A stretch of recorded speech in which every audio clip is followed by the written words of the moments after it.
testimony.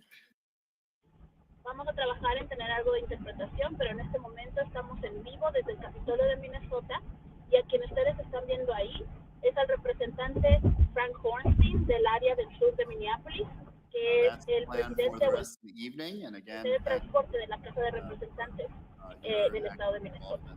Irving, vámonos. I wanted to make an announcement that we have an interpreter. We have interpretive services this evening. Juan Pablo will be our translator, and so if anyone needs to avail themselves of that service, we have it as we had it this morning. So with that, we will begin, and our first, we have several faith leaders, as we had this morning, to start us off. Our first testifier is Rabbi Shosh Dworsky, who is representing the Minnesota Rabbinical Association, joining us online, I believe. And Rabbi, please state your name for the record and proceed with your testimony. And just another reminder to the testifiers, we have limited time, and to give everybody an opportunity to testify, we really ask you to limit your comments to 2 minutes. 2 minutes, and that will serve our hearing very well. So, is Rabbi Dworsky with us? Buenas tardes a todos los que nos están escuchando en vivo. Comentándoles un poco rápidamente qué es lo que está pasando. Ustedes están viendo en vivo la imagen de la cámara. Can you hear me now? Yes, we can hear you and see you.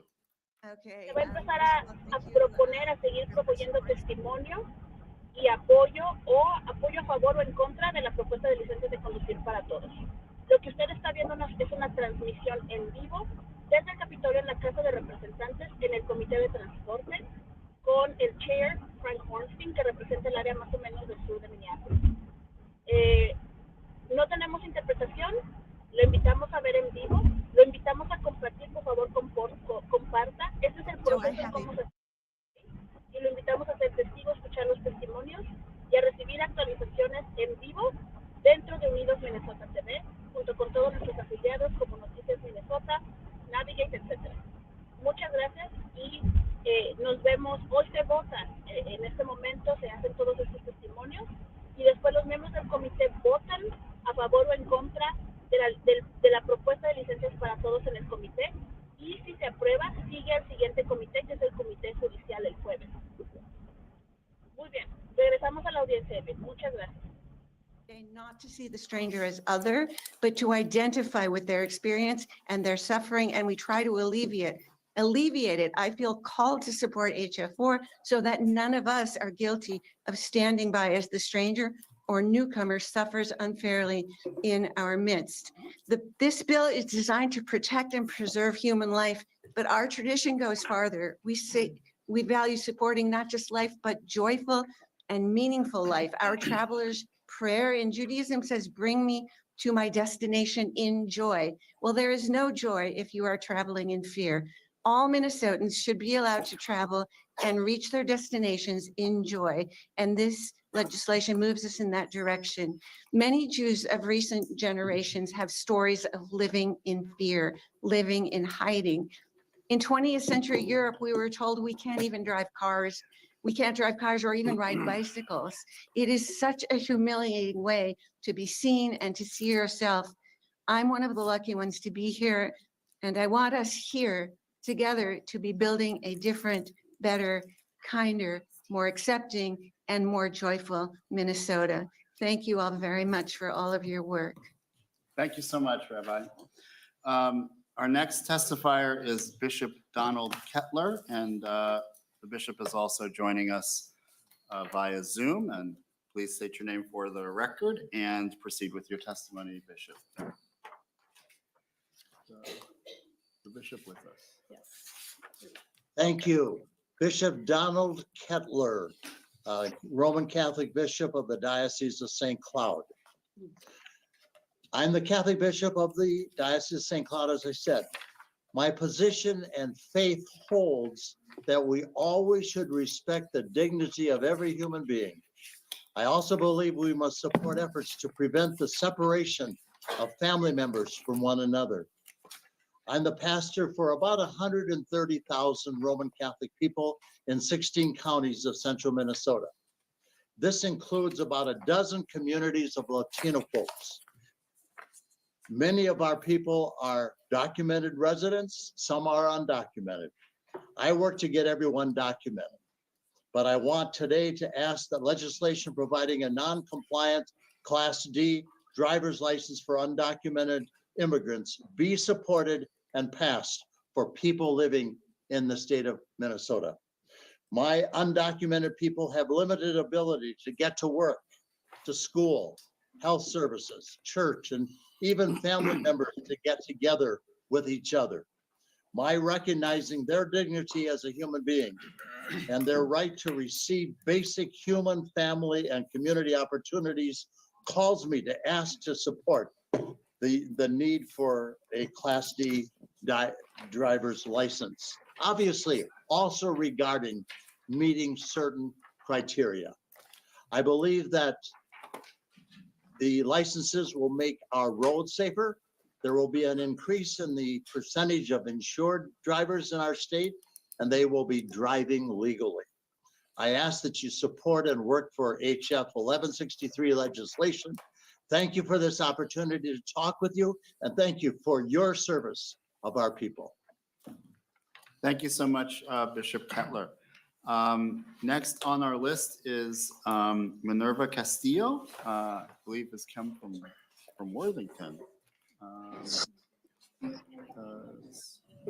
You have an online. Hello, Chair and committee members.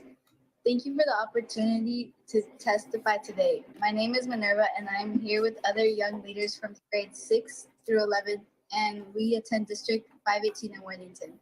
We are here because we worked very hard in this election cycle to get some of you elected because you were in favor of the driver's license bill. You committed to us that you would work hard to provide our parents, our community, our workforce access to a driver's license. Many of us here are in after-school activities, and many of us, when we look in the stands, sadly can't see our parents because of a lack of access to a license. Could you imagine what it would feel like for you not to be able to take your child to a doctor's appointment or to attend their activities? Well, we have. For many of us, we have never been outside of Worthington. We have never seen the rest of Minnesota's beauty because our parents lack a driver's license. While our friends post photos of them snowmobiling, fishing, hiking, or going to the Mall of America, we only like their posts and wish and pray that when we get older, we can experience that. When our parents can't take our siblings to a doctor because of a ride, we see the pain and heartache they go through. Just like we have the power to get involved, you have the power to create opportunities for our well-being.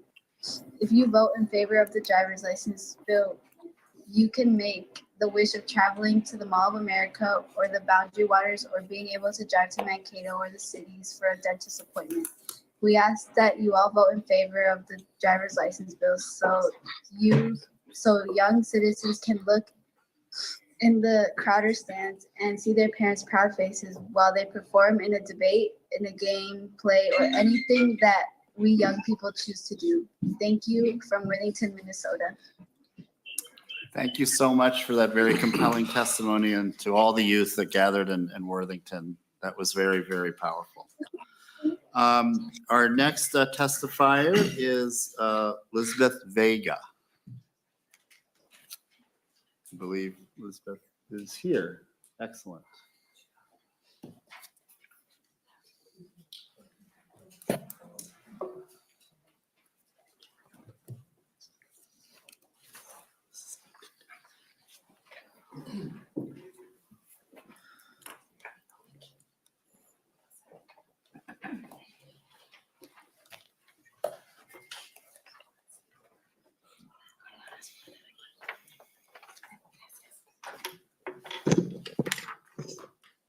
Welcome to the committee, and please say your name for our record and then proceed with your testimony. Mi nombre es Lisbeth Vega. Gracias por recibirme. Soy conserje y trabajo en el turno de la noche en un supermercado de comida. Soy miembro de SEIU Local 26. Nuestro sindicato apoya este proyecto de ley porque ayudaría a muchas familias, incluyendo la mía. Este proyecto de ley es importante para mí personalmente porque mi Mi esposo tiene que levantarse a las 2 de la mañana para recogerme al trabajo. Esto significa que mi hija tiene que quedarse sola en la casa cuando él hace eso, porque es de medianoche y ella está durmiendo. Intenté aprender a conducir, pero me pararon y fue muy frustrante y aterrador. Aquello me traumatizó mucho. La aprobación de este proyecto de ley ayudaría a mucha gente a perder el miedo a ser parados y ser detenidos. Ayudaría a la gente a no vivir con miedo, miedo a que los paren, miedo a ser deportados. Ayudaría a mejorar el empleo y los salarios, lo que ayudaría a nuestra economía. Yo pudiera conseguir un mejor empleo que tenemos si tuviera una licencia. Es difícil vivir con los bajos salarios que tenemos porque no podemos acceder a otros trabajos. Mucha gente de mi trabajo tiene los mismos miedos que yo. La gente de mi familia se enfrenta a estos mismos retos. Gente de todo el estado sufre por ello. La situación actual significa que no podemos conseguir trabajos más lejos y eso perjudica a nuestras familias. Nuestro estado será más seguro cuando aprueben este proyecto de ley. Ayudará a familias a poder conducir para poder comprar comida para nuestras familias o para llegar a nuestros trabajos. Votar sí significa que la gente no tendría miedo de conducir y podría hacer con seguridad lo que necesitamos hacer. Espero que aprueben este proyecto de ley y ayuden a familias de todo el estado. Gracias.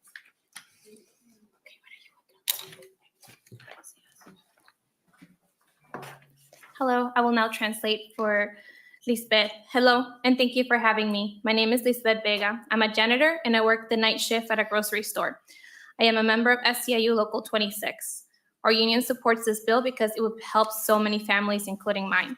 This bill is important to me personally because my husband has to wake up at 2 a.m. to pick me up after my shift because I don't have a license. This means my daughter has to be left alone when he is doing this, because it's the middle of the night and she has to sleep. I tried to learn how to drive, but I was pulled over and it was extremely terrifying. What happened to me was very traumatizing. Passing this bill will help so many people lose their fear of being stopped and facing incarceration.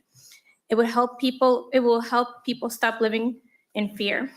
Fear of being stopped, fear of being deported. It would help improve jobs and wages, which would help our economy.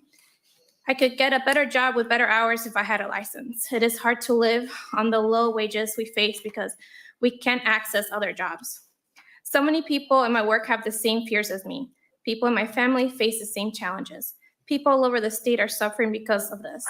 The current situation means we cannot get jobs further away, and it hurts our families. Our state will be more safe when you pass this bill. It will help families to be able to drive to get groceries or to go to our jobs. Voting yes would mean people wouldn't be afraid to drive and can safely do what they need to do. I hope you pass this bill and help families across the state. Thank you. Thank you so much for your testimony. Next, we have Uriel Perez, also from representing Unite Here. So we have a couple of folks from labor here. Welcome to the committee, and please state your name for our record and proceed with your testimony. Good afternoon, Mr. Chair and members of the committee and everyone else. My name is Uriel Perez Espinosa, Uriel Perez Espinosa. I'm reading a testimony of one of our members. I'm not going to present anything from me. I'm from Unite Here, Local 17, the Hospitality Union, Minneapolis, St. Paul, Twin Cities, and Rochester. The name of this person is Antonia Lara Carreto. For the record, Antonia Lara Carreto. Good evening, Chair, members, and general public. My name is Antonia Lara Carreto. I'm 49 years old, married, and I have two U.S. children of 20 and 14 years old. Literally, half of my life has been in Mexico and the other half here in Richfield, Minnesota. And most importantly, I've been working 24 years in a union hotel, and I'm a proud member of Unite Here. My hotel got shut down during pandemic, and I had to go to another union hotel to work as a union member. Neither I nor my husband have a Minnesota driver license or a state ID. We both have worked hard to have decent place to live for our children. Unfortunately, in this land of opportunities, we haven't given the best to our children. Not having a driver license has deprived us to get a car and get a better paying job or a second job to have a better place to live instead of an apartment. We always have had to ask for the ride and wait in the hot and humid rain or cold and snowy Minnesota weather. We had to pay extra money to cash out our paychecks instead of opening a bank account. Not having a driver license deprive our kids to participate in extracurricular activities. We would get a driver license or a state ID. We would have the opportunity to invest more and pay more taxes to our state, local, and federal economy by buying a car and car insurance, buying a house and house insurance. Perhaps having a car could help us to take our kids to a nice trip, to go on vacation and experience what many of your children have experienced when you took the time to go to Disneyland, Miami, or any other place. My union, Unite Here, has been involved in helping to pass driver licenses for almost 2 decades. The time is now. Please vote yes for driver license for all. Please say vote yes for HF4. Thank you. Thank you. And I appreciate, on a personal note, Mr. Espinoza, I met your brother Mariano about 20 years ago, and he was one of the first people to walk around the Capitol discussing this issue 20 years ago. And so I appreciate your testimony and I appreciate his involvement. I pass around your. Give him my regards. Okay, next we have Kenzie O'Keefe.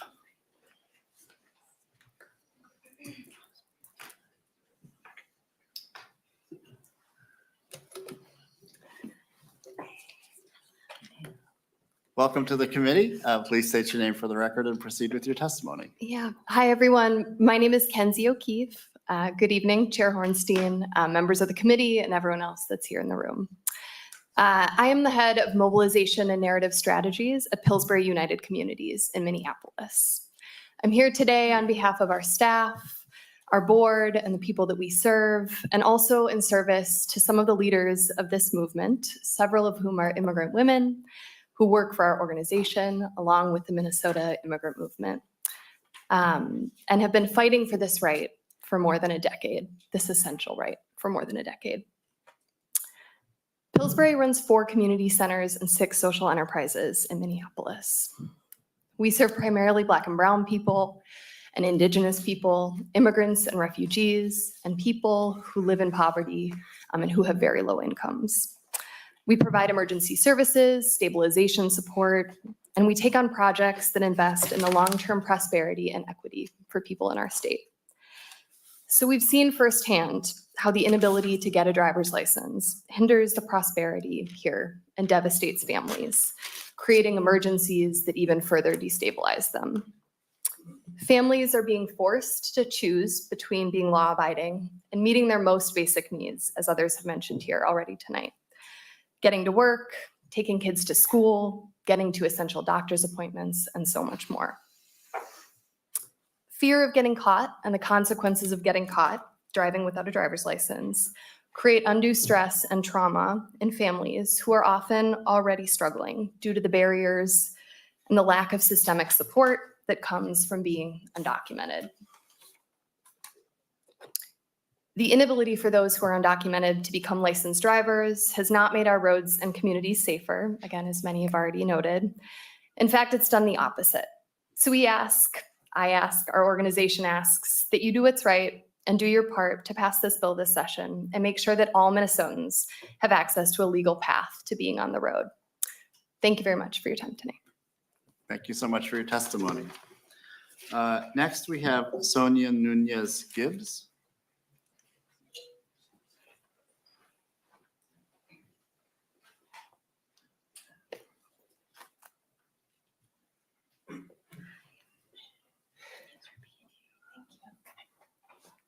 Welcome. Please state your name for the record and proceed. Sonia Nunez Gibbs. Thank you, Mr. Chair and committee members.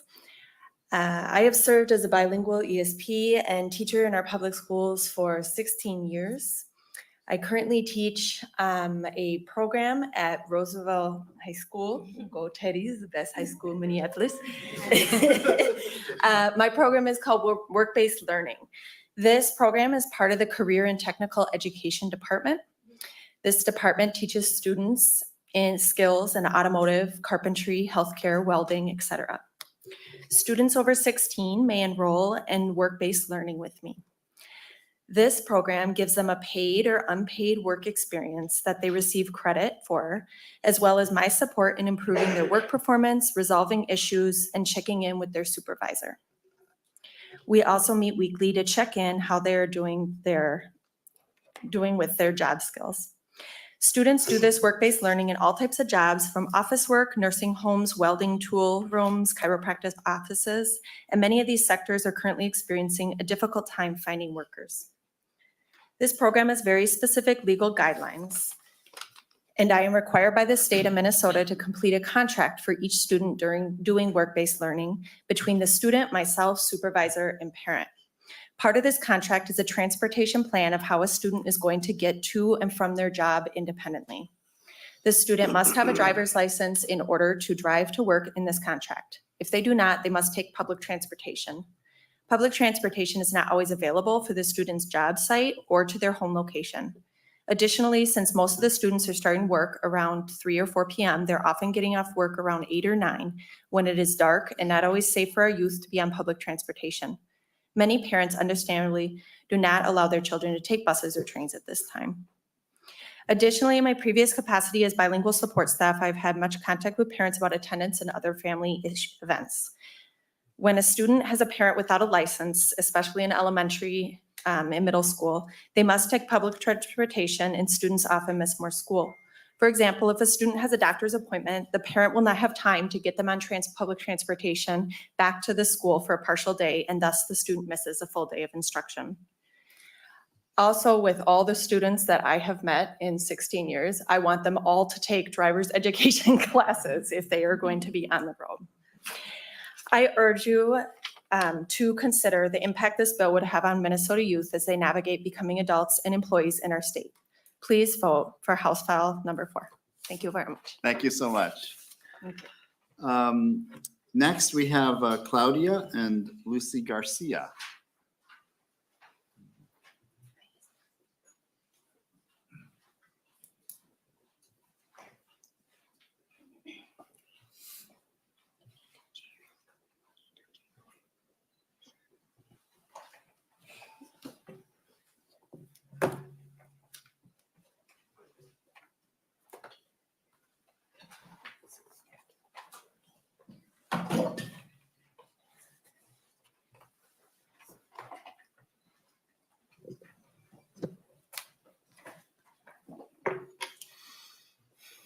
Welcome.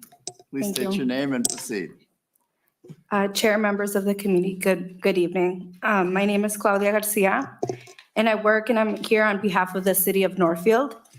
I'm the staff liaison to the Northfield Human Rights Commission, and I'm a proud product of immigrant parents. As I stand before you all to ask you to support the HF bill for the driver's license for all, I'll talk a little bit about that. And then this is Lucy Gonzalez Miron. and I'll talk about her in a bit. So the city of Northfield is supportive of this bill now and has been supportive of the driver's license for all campaign in previous years. A resolution was brought to the Northfield City Council in 2019 and passed in support of driver's license for all. The city of Northfield wanted you and all of our community members to know that this needs to pass, and we are here in support of that. A letter on behalf of the Northfield Human Rights Commission writes, the Human Rights Commission finds itself once again, as it did in 2019, proud of supporting the driver's license for all campaign. Lucy Gonzalez Miron, along with Marval de Cantos and a lot of other community activists, worked tirelessly for many years. Minnesota used to be a state that allowed everyone to apply for a state ID or driver's license without consideration of the country of origin and immigration status. And that all changed in 2003 due to an executive order from the government for the governor at that time. Since then, the lives of many drivers has changed. They were no longer able to legally drive. Unfortunately, they were still driving because they needed to work, to take their young kids to school, go to the doctor's appointments, buy groceries, and go to their place of worship. The Northfield Human Rights Commission aligns and supports this HF4 bill, and we ask you to support this bill as well. Now, I would like to testify on my behalf as I sit here before you, the proud daughter of immigrant parents. I would like to tell you why I firmly believe you should all not only support, but I plead for you to vote for this bill to pass.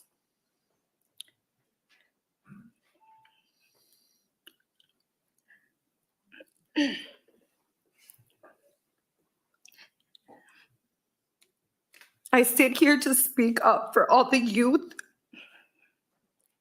whom are a product of migration. I grew up in southern Minnesota, and I remember in 3rd grade learning what it really truly meant that my parents were immigrants and undocumented. Up until that point, I had been a straight A student. That year, my life changed. I remember my mom and dad sitting me down. Sorry. As the oldest of 3, to have that talk. The talk that no child should have at this young age. The talk included possible scenarios of one day they could be deported if they got stopped. I remember the feelings of worry overcame my mind during school. I could not concentrate, and my grades really suffered. My mental health significantly declined, and I could not even tell my parents in fear of giving them another problem. I could not be a normal kid. Every time my mother had to drive, I would panic. Every time I saw a police officer, I became petrified with fear. I feared every time my mom drove me to school, a doctor's appointment, to get the groceries, or if I had any extracurricular activities, or even to my friend's house, that she would get pulled over and deported. And I would have to take care of my siblings as a 3rd grader. This is the reality for many kids in the state of Minnesota and across the country. And this should not be their reality. There are so many problems that our community faces. And I ask you to help lessen one. Vote for the H4 or HF4 bill so that minimally those kids' parents can drive them legally and safely without fear that it could rip their family apart. Thank you for your time. Thank you so much.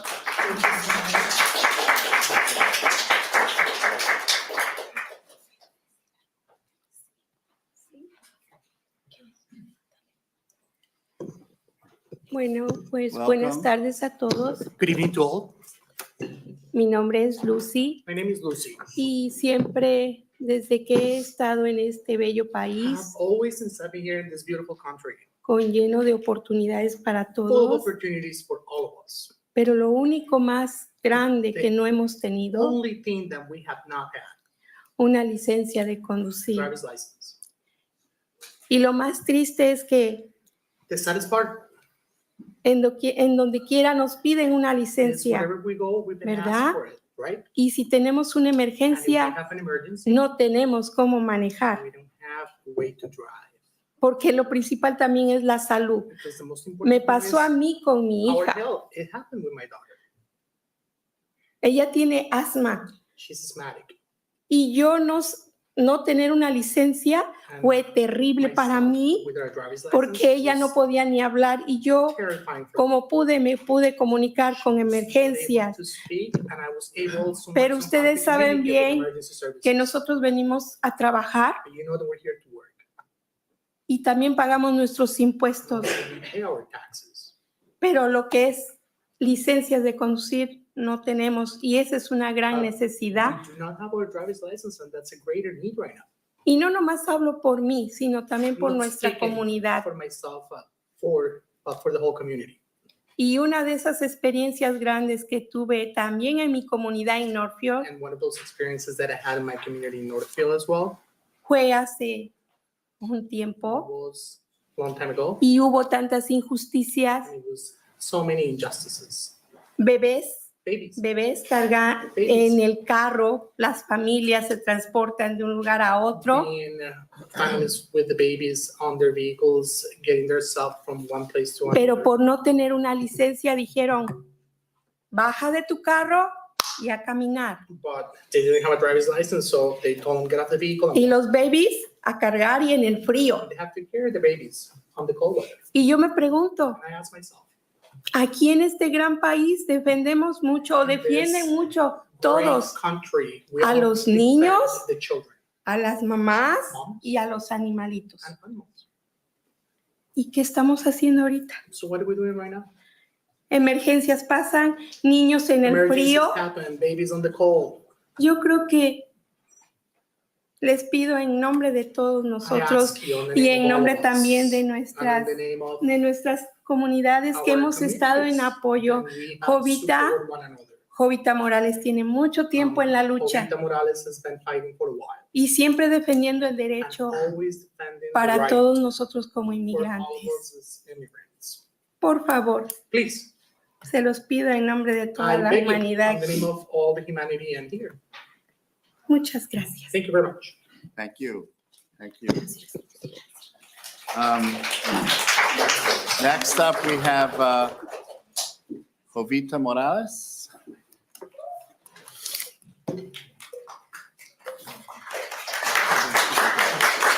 Oh, it's, okay. Buenas tardes, Kimi. Good evening, everybody. My name is Jovita Morales. Sorry, Claudia made me cry, and Lucy too. I know Claudia since she was 14, and I can't remember her when I was in that time. My name is Jovita Morales, founder of the Minnesota Immigrant Movement and community leaders of the driver's license, built in Minnesota since 2008. Today, I stand here to represent and advocate for those who are not present in this room. Our community carries a huge pain for not having access to a driver's license for many years. Immigrants' parents cannot take their children to recreational and educational activities, as everybody was mentioned. And the result of that, our youth are being left behind. And it's not our children's fault that these laws are causing inequitable access opportunity for their future. Parents are afraid to drive. Families have been traumatized, and therefore generational trauma and mental health continue to impact our communities until this day. As a woman, as an indigenous woman of color, in 2007, I began working as a volunteer at the front desk in a nonprofit organization in South Minneapolis. When my kids joined the after-school program one night, my kids from the White House Community Center went to field trip. I was getting ready with my partner to go home with my kids when I received a call that they had an accident. All I heard is they fell down in the water when I received that call, one of the teachers. I was shocked because I knew that they didn't know how to swim. I never took them to the program of the swimming. Both my son and my daughter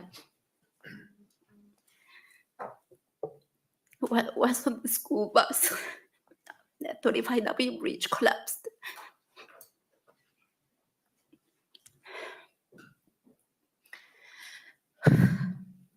After that trauma, going back and forth to the clinics, I was desperate because I was studying, I was doing volunteer, I was working part-time job. So I decided to take the vehicle and drive without having the legally drive in Minnesota. I have been here for 15 years with Mujeres en Liderazgo that nació at the White House Community Center, and then we called Mesa Latina after in 2012. In 2015, we called the Minnesota Immigrant Movement, fighting for this initiative that is not passed yet, and has deprived us from our human rights. We have done a lot of work in our part, such as doing door knocking around the Minnesota. I remember my team, we went door knocking to everybody, testimonial to the legislators, vigil, phone banking, lobbying, community meetings. We have the Aztec dancing and ceremonial until they stop us to come doing that. Hunger strikes, and even campaign outside in the Capitol. How many times we use us outside doing this? No one wanted to take this initiative for many long time. Organizations, churches, community, legislators. And now I'm so proud that everybody is there. In the middle of the storm, we are here. So, Chair and members of the committee, please vote yes on this. And let's work together. I'm really positive. Since I took the vehicle, now I'm a leader in the community. I have job, really good job. I can have access for my kids, everything. So thank you so much. And again, my name is Jovita, founder of Mesa Latina and Mujeres en Liderazgo, Minnesota Immigrant Movement. Thank you. Thank you. Folks, we going to keep moving here. Thank you for your testimony. And next we have Marjorie Perez, followed by Angelica Bello. I'll sort of say who's on deck here so we can continue to move along, and the next person will know that to get in position. So thank you so much. So welcome to the committee. State your name for the record, please. Good afternoon, everybody, and thank you for having me. My name is Marjorie Perez, and I actually work in the automotive industry. And so actually in Minnesota, you can purchase a car without having a social security card, but you have to have an IT number and a consular ID to buy it. So, and this is actually a huge problem because one of the things, the consular IDs, not every country has a consular ID. Like El Salvador, Peru, there is many countries that they don't offer you a consular ID. So we can do the loan, but we cannot title the car under their names. So that's a huge problem for a lot of people. There is like many countries that they cannot buy a car at all because we cannot title the car under their names. Another thing is the insurance. So the only company that works with people who doesn't have a driver license is actually Progressive, However, it's super expensive. Actually, for one person, it could be up to $500, and I've seen it before many times. Yeah, only for the insurance car monthly is $500. And that makes it really hard for a lot of people. And the other thing is the interest rates. So for a lot of people who doesn't have a driver license, they can get approved with a couple of banks, but it doesn't really give you a lot of options. So a driver license will give us options to do loans through different small banks. And so that will lower the interest rate by a lot. Because normally an interest rate, it could be up to 24%, but having a driver license could be like 10%, 6%. They can apply for lower interest rates. So that can lower the monthly payment of a regular car from like $700 to like $300 to $400, making it affordable to own a car. So everything together for a lot of people, they can be paying a monthly payment of up to $1,000 just because they don't have a driver license. Having a driver license, it will lower everything to like a $500. So that will make affordable owning a car. And let's remember that like here in Minnesota, public transportation is really hard. So driving is actually not a luxury, it's a necessity that we have in the community. Thank you. Thank you. Next, we have Angelica Bello, followed by Rodrigo Cala.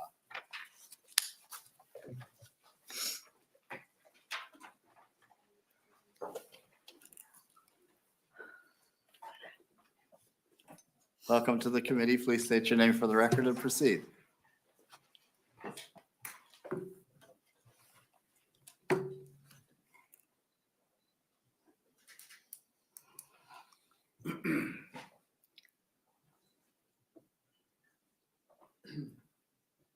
Hola, Donate, Nano Toca Angélica. My name is Angélica.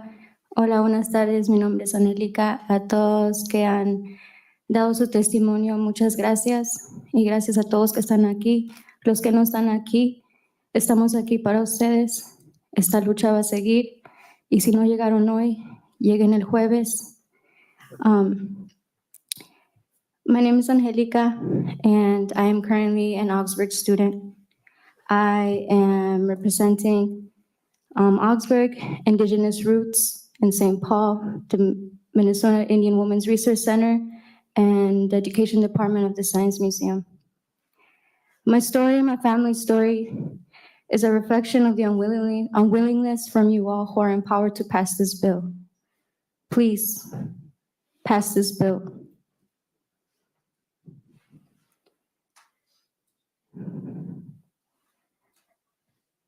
Raise your hand if you have a child. Raise your hand if you have a loved one. Everyone around us has someone we care about. And I'm a proud product of my mom. I'm also a DACA recipient, and as a DACA recipient, it has also been hard to have family members without a driver's license. Due to not having a driver's license,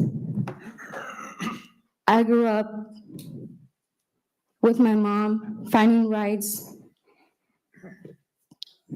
to doctors, to conferences, to the grocery store, by people. And if it wasn't by people, it was by taxi. If it wasn't by taxi, it was by bus. I remember also biking with groceries to go and provide these foods for my siblings. Driver's license is really important because sometimes when you don't have a car, when you don't have a mode of transportation, you're pushed to do certain things to get income. In the case of my mother, my mom had to use her body as a source of income. Raise your hand if you have a loved one who has to sacrifice their body to make income. That's privilege. And that's also the negligence from you all not passing this bill. As I stand here, I stand with a lot of youth. I have a lot of friends and a lot of people around me that are affected due to not having a driver's license. I've have given several rights to people that don't have a driver's license and don't have a car due to the fear of deportation or due to the fear of being stopped by a cop or even just the fear. Driver's license is a safety net for all people. Know your humanity and know that you are all in these chairs because of us. We are voting.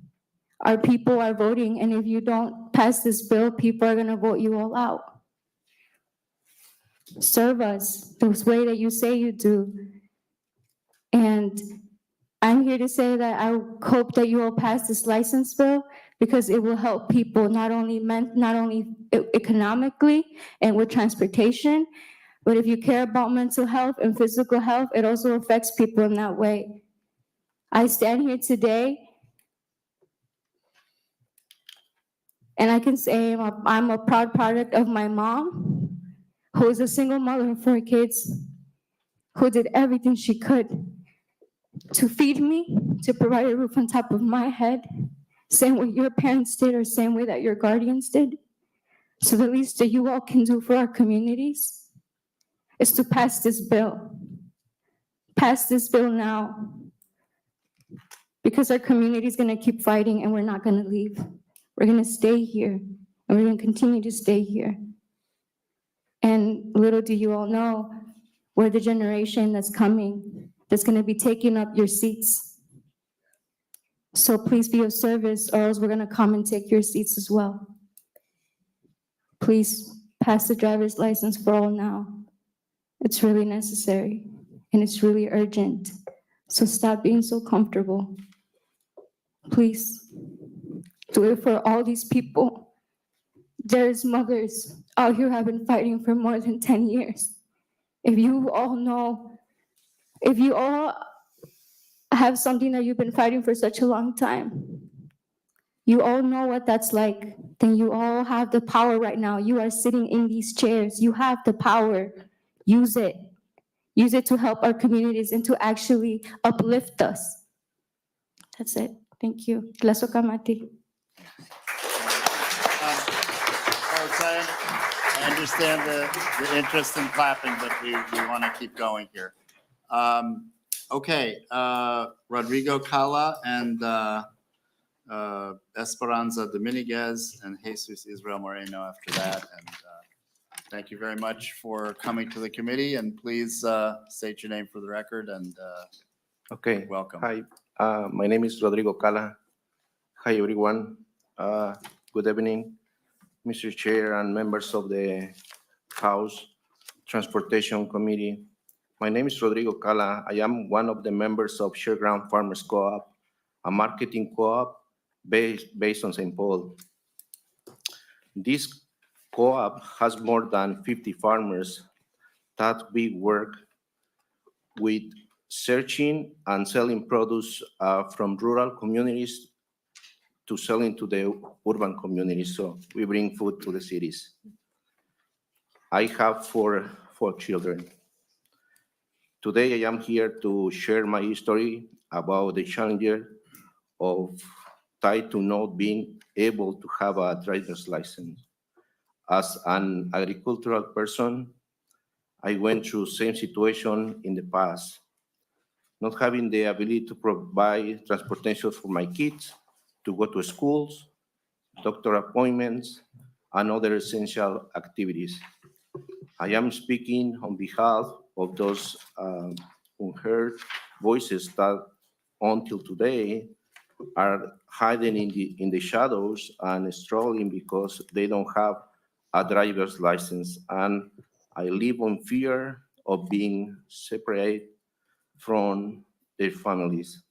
This is a huge issue all around greater Minnesota, where people don't have freedom, rights, and privilege. I'm working with Latino Economic Development Center, Centro para el Desarrollo Económico Latino. I work in different communities around the state, like Owatonna, Northfield, Foley, Waseca, Austin, Madelia, Lone Prairie, you name it. I work in there with farmers. because I am one of them.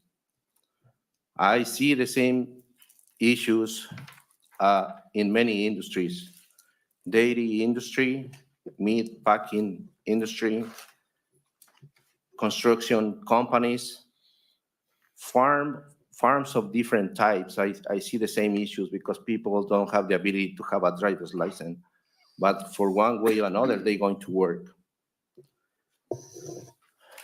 COVID-19 changed everything.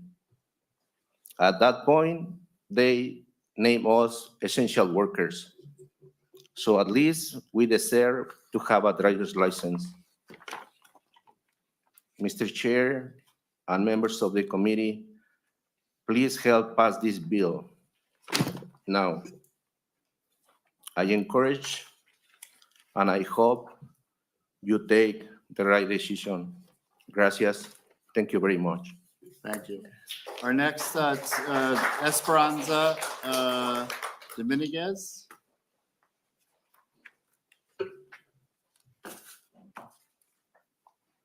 Maybe Esperanza's online? No? Okay, we'll just move on to Jesus Israel Moreno, who is online, I believe. I want to remind testifiers to do your best to keep in that 2-minute frame because we want everyone who signed up to be able to testify. And if you go over, that might be problematic. We'd like to really start our debate and discussion at or around 8 o'clock tonight. And that should be enough time for everybody to testify if you keep within limits. Is Jesus is here? Okay. Yep. Oh. Jesus, welcome, Israel Moreno, welcome to the committee. Please state your name for the record and proceed with your testimony. Jesus Moreno. Hello, chairs, our Horstein and community members. Thank you for giving me the opportunity to testify. My name is Jesus Moreno. I am 43 years old, and I have lived in Minnesota for 20 years. And I'm a volunteer with Unidos, Minnesota. All these years, I have suffered from not having a driver license, and it has affected me economically and socially. Economically, because I can't go to work even when I have the full intention. It's not possible because there are barriers to getting a car or getting insurance. And if we manage to do so, we live in fear or being stopped.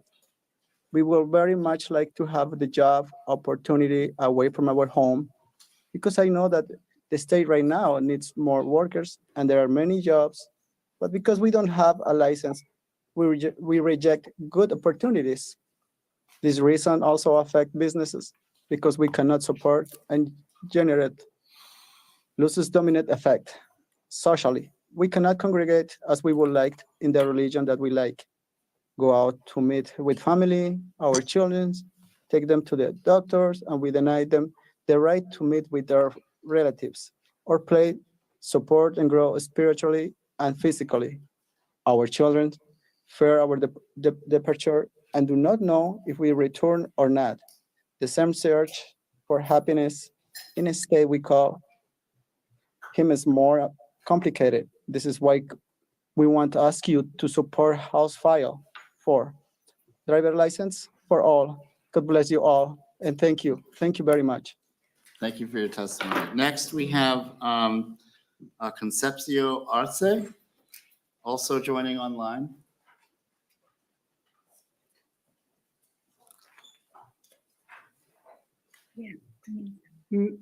Buenas noches. Good Welcome. evening. Mi nombre es Concepción Arce. Vivo en San Cloud, Minnesota. Soy una líder de Fe y Justicia Unidos de Minnesota. Llegué a los Estados Unidos en el 90. Vivo en Minnesota desde el 2001. Trabajé por muchos años en la agricultura y limpieza en un hotel. Con mi trabajo compré una casa en San Cloud porque ahorré dinero, pero no he podido obtener una licencia de conducir. Mi esfuerzo y trabajo contribuyen a la economía He estado del Estado porque pago mis impuestos. Yo necesito una licencia de conducir porque debo de manejar para ir a mis citas del doctor, comprar mis medicamentos, hacer mis compras necesarias y ir a la iglesia los domingos. También cuando soy voluntaria en mi parroquia.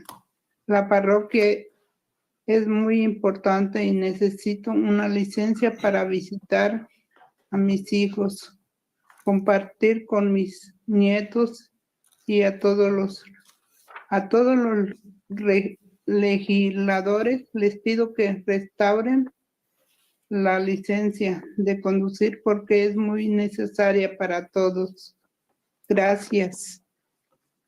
My name is Concepcion Arce, and I live in St. Cloud, Minnesota.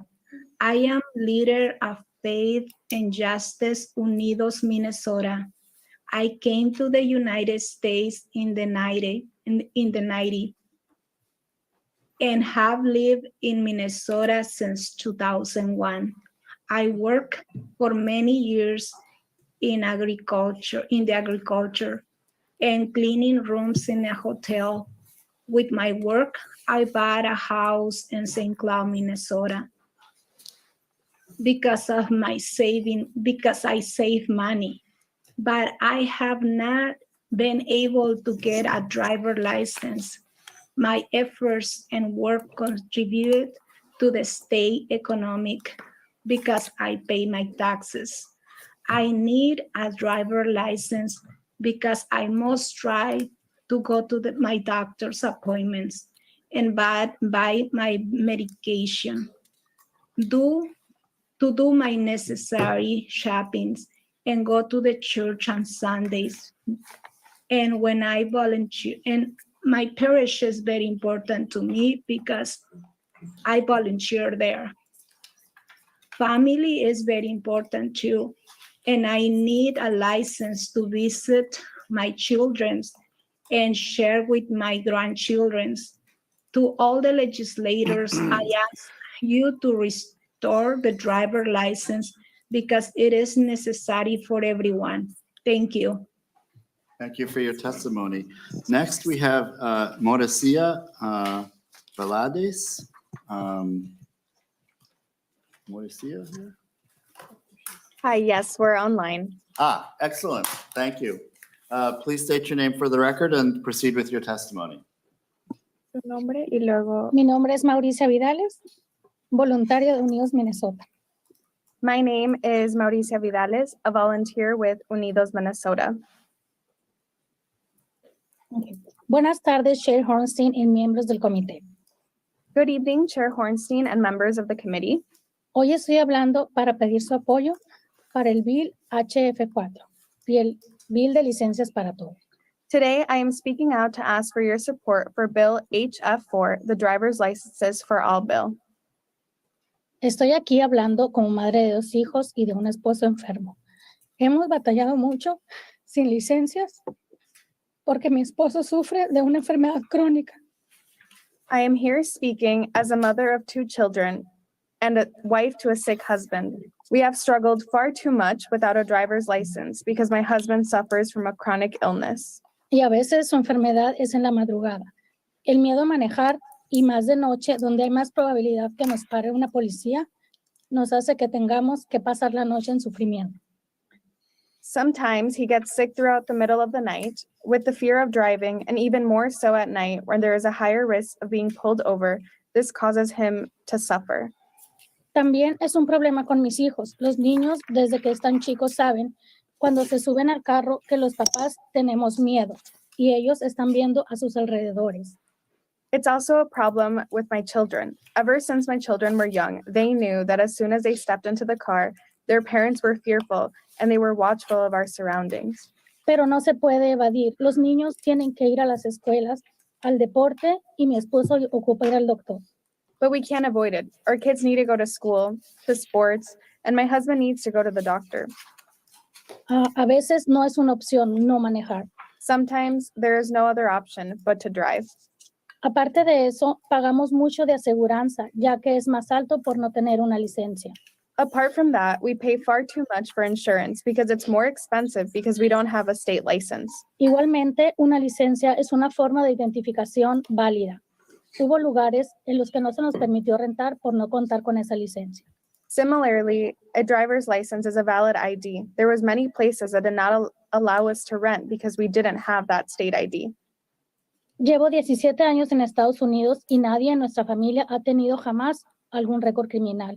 I have more than 17 years in the United States, and nobody in my family has ever had a criminal record. Aún así, seguimos sin poder manejar. And yet, we still can't drive. Les pido que piensen en las mamás y familias que dependen de una licencia cada día. I ask you to think of the mothers and families that depend on a license every day. Ya que contar con una licencia no es un lujo, es una necesidad. Gracias. Because having a license is not a luxury, it's a necessity. Thank you. Thank you very much for your testimony. Next, we have Josefina Flandes. And I know she's here. I met her earlier. And after that, I just want to let Alex Palacios, who I believe is online, know that he is next.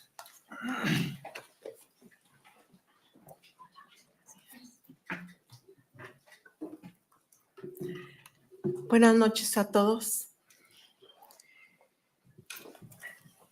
Buenas tardes, presidente y miembros del Comité de Transportación.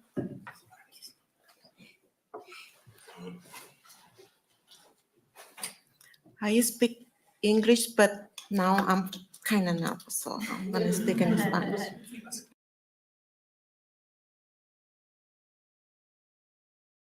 Mi nombre es Josefina Flandes. My name is Josefina Flandes. Soy originaria de la Ciudad de I'm actually México. from Mexico City. Viví en Worthington I for lived in Portland for 17 años. 17 years. 7 años en Manqueiro. 7 years in Manqueiro. Tengo 4 hijos. I have 4 children. 2 de DACA y 2 2 nacidos aquí. From Dhaka and 2 born here. Estoy aquí para I'm decirles here to tell you lo difícil que es vivir sin una the licencia de hardest manejo. that is to live without a driver's license. Durante 20 años In 20 years, he enfrentado el día a día I have faced day by day el miedo de ser parada y fear ser to deportada. be stopped and deported. He tenido que caminar a las I have 2, to 3 de la walk mañana 2, 3 in the morning para llevar a mi hija to al be able to servicio de take my emergencia daughter to the emergency room en temperaturas bajo cero. Temperatures below zero. Y estamos hablando a veces And 20 I'm bajo cero. speaking sometimes 20 below zero.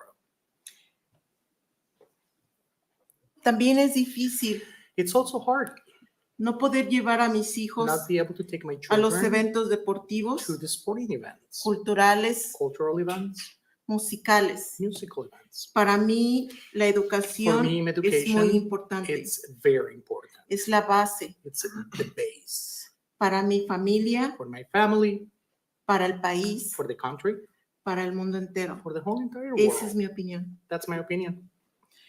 Otra de las cosas que he Something tenido que else vivir that I have to live por no tener una licencia, y eso for fue not being difícil. able to have a driver's license. This is very hard.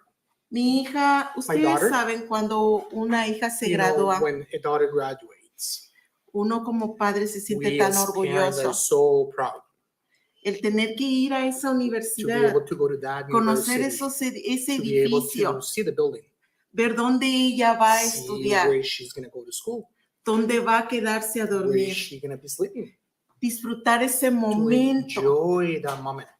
Eso no fue para mí. I wasn't able to do that. Ellos partieron sin mí. They left without me. No es fácil. It's not easy. No es fácil It's not no easy compartir ese not to be momento able to share tan those especial moments, como padre. such special moments as parents, Solo por no tener una just licencia. because we don't have a driver's license. Ustedes han oído muchos testimonios. You have heard so many testimonies.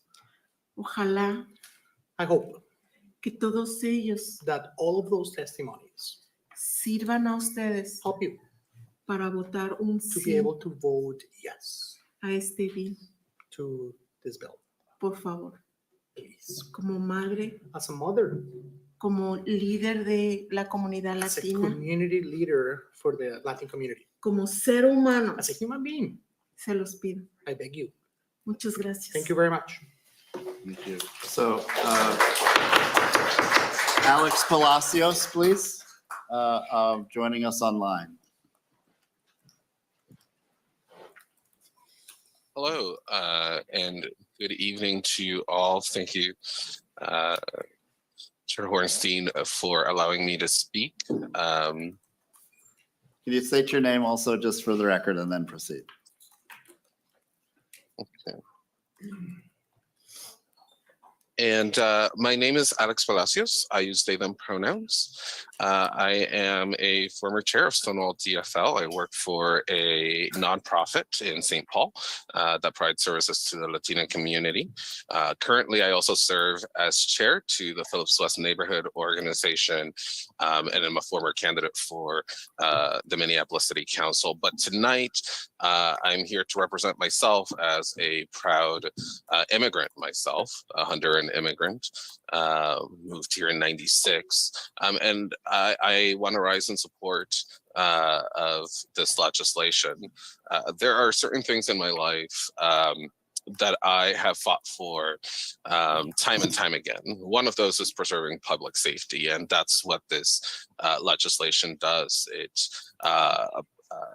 gives a marker for and a parameter for what happens with interactions with law enforcement. And of course, if the correct data privacy laws are in place, then we also protect those folks who would benefit most from this legislation without putting them at risk, right?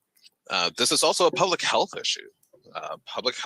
We've heard story after story about emergency responses within families and how heartbreaking those can be, because we just don't know how they would end up, right?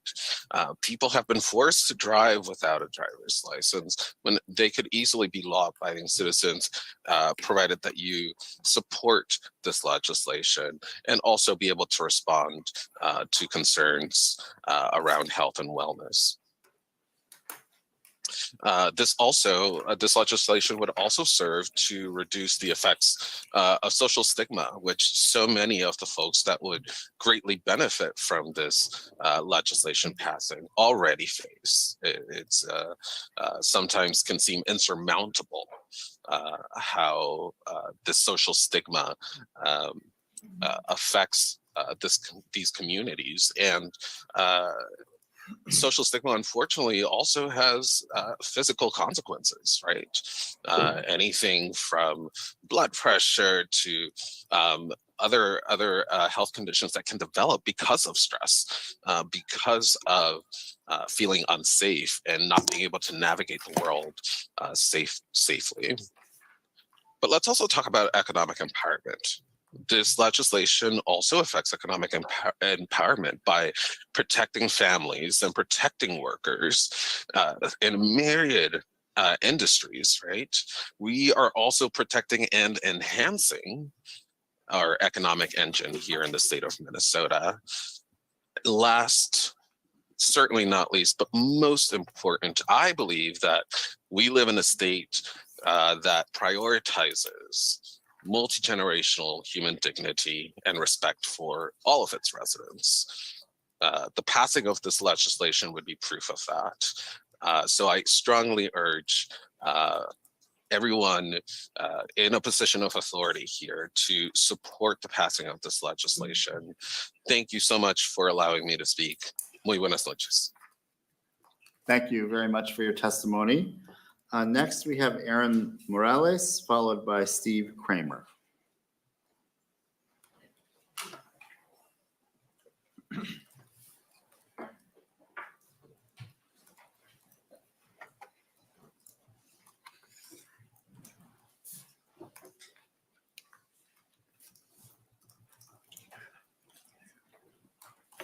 Welcome to the committee. Please state your name for the record and proceed with your testimony.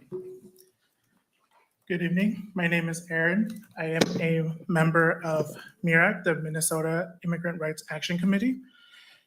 I would like to share a few memories with you that have impacted my life. Being the son of immigrants, my parents were fortunate enough to be able to get their driver's license when I was 8 years old. Because of this, while growing up, I always had to go with my parents to the DMV to translate for them. As I am an advocate for my parents, I had to grow up very quickly and be able to understand state and government laws at a very young age. Looking back, I realized that that is not a normal upbringing. Another moment I will always remember is the happy tears of my mother when she passed her driving test, and she was no longer had to be stuck at home while my father was at work. She was able to take us to school events, get medical care, and offer rides to other family members without having to worry about not having a license. Lastly, as a citizen, I am fortunate enough to have my driver's license. As the years have passed by, we have had continuous school threats. I am a brother to a middle schooler, where I am relieved that she can rely on me to pull her out of school when there is a gun or bomb threat. Imagine a 14-year-old in a life or death situation where their mother or father can't rescue them, or vice versa, where you are not able to pick up your child in that life or death situation. That is a constant risk you are putting children in, and that should be concerning enough to move quickly and pass this clean bill. Thank you. Thank you. Okay, folks, we're all.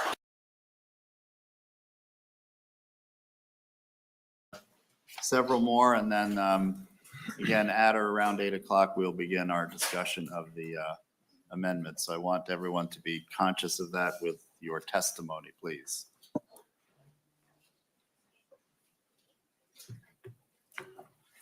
Welcome to the committee. Please state your name for the record. Hi, good evening. My name is Steve Kramer, and it's really a privilege. Good evening to everybody. I really appreciate the opportunity to say just a very few words. There's a Pew Research report that's dated 2017 that undocumented immigrant adults had lived in the United States for a median of 15 years. Undocumented immigrant adults had lived in the United States for a median of 15 years, and two-thirds of undocumented immigrants that lived in the United States for more than 10 years as of 2017. Sadly, there's been no update to this report that I can find, but the numbers are only much higher after 6 years. So these individuals have established deep roots in the United States. And approximately 80,000 have deep roots right here in our own Minnesota communities. They have jobs, they have homes, they attend places of worship with us, their kids go to school with us, they shop where we shop. They are our brothers and our sisters in faith. I strongly believe, and I've been believing this for the last 20 years now, they should have the right to drive to work, drive their kids to school events, drive to their faith communities, and go shop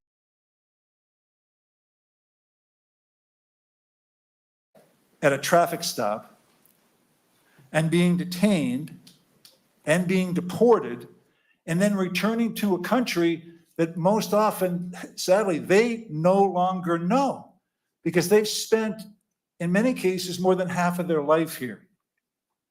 And so they're facing deportation. And what does that mean? That means potential separation from their spouse and kids, potentially forever. So I am a person of faith, and I look at each one of us, each one of you, as a person created in the image and likeness of God, our Creator. Each one of us. I feel, and my faith tells me that a family is a sacred unit. A sacred unit. So by not having a driver's license for all policy here in Minnesota, we enable the breakup of these sacred family units. And I'll repeat that again. By not having a driver's license for all policy here in Minnesota, we enable the breakup of these sacred family units. So please, after so many years, give people the opportunity to receive a driver's license again, as they could until 2003, 20 years ago. Thank you very, very much, and it's really an honor to be here. Thank you. Thank you very much, Mr. Kramer. We have Raquel C.D. Wagner. And after that, Soli Cabellos and Gracia Nama. And then we are complete. We will have completed the public testimony at that point. Welcome to the committee. Please state your name for the record and proceed with your testimony. Thank you. My name is Raquel Seide Wagner. Good evening, Chair Hornstein and committee members. Thank you for allowing me to testify before you today. I am here on behalf of the organization Our Streets Minneapolis to offer our full-throated support of House File 4 driver's licenses for all. Our Streets Minneapolis is a transportation and infrastructure advocacy organization that seeks to repair racial, economic, and environmental harms caused by past policy decisions and infrastructure projects. We envision communities with transportation systems designed to prioritize public health and climate, racial, and economic justice for all of our neighbors. We believe everyone has the right to move around their community freely and safely. As part of all of our campaigns, we have outlined community benchmarks and policies that advance that vision. These benchmarks include supporting the expansion of access to driver's licenses and state IDs for all Minnesotans.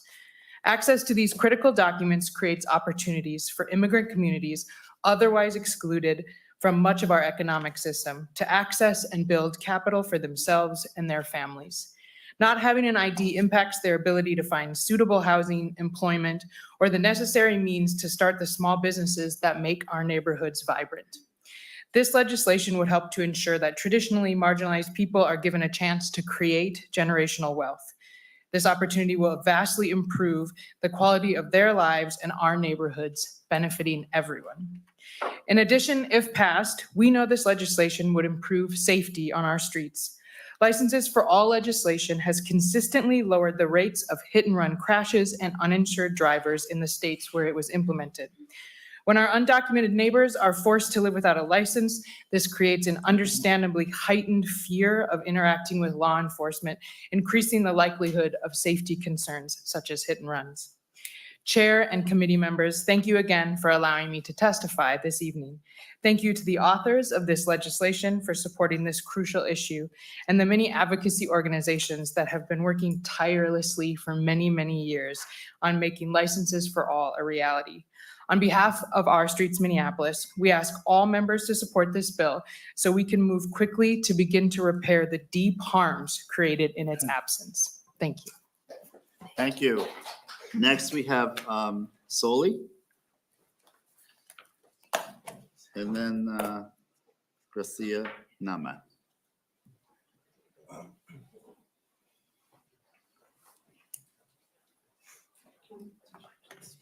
Welcome to the committee. Please state your name for the record and proceed with your testimony. All right. Good evening. My name is Soli Ceballos. I'm 17 years old and I am a junior attending St. Louis Park High School. I'm here talking to all of you today because I strongly believe immigrants should be allowed to get their license. Before the bill against this passed, life for me and my family was easier than it is now with all their transportation issues and roadblocks.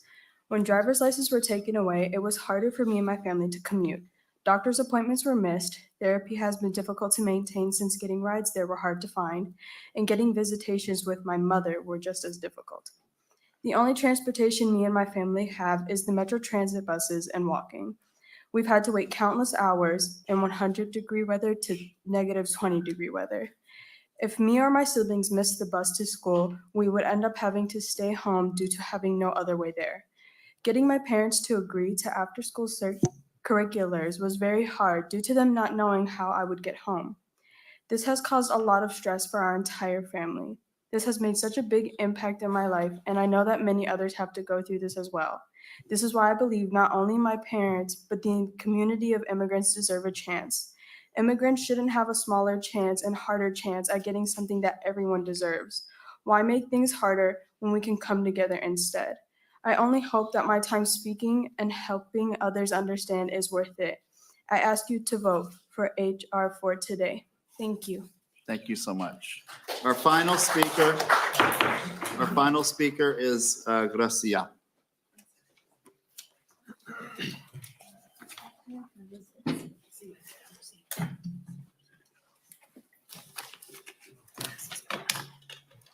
Welcome to the committee.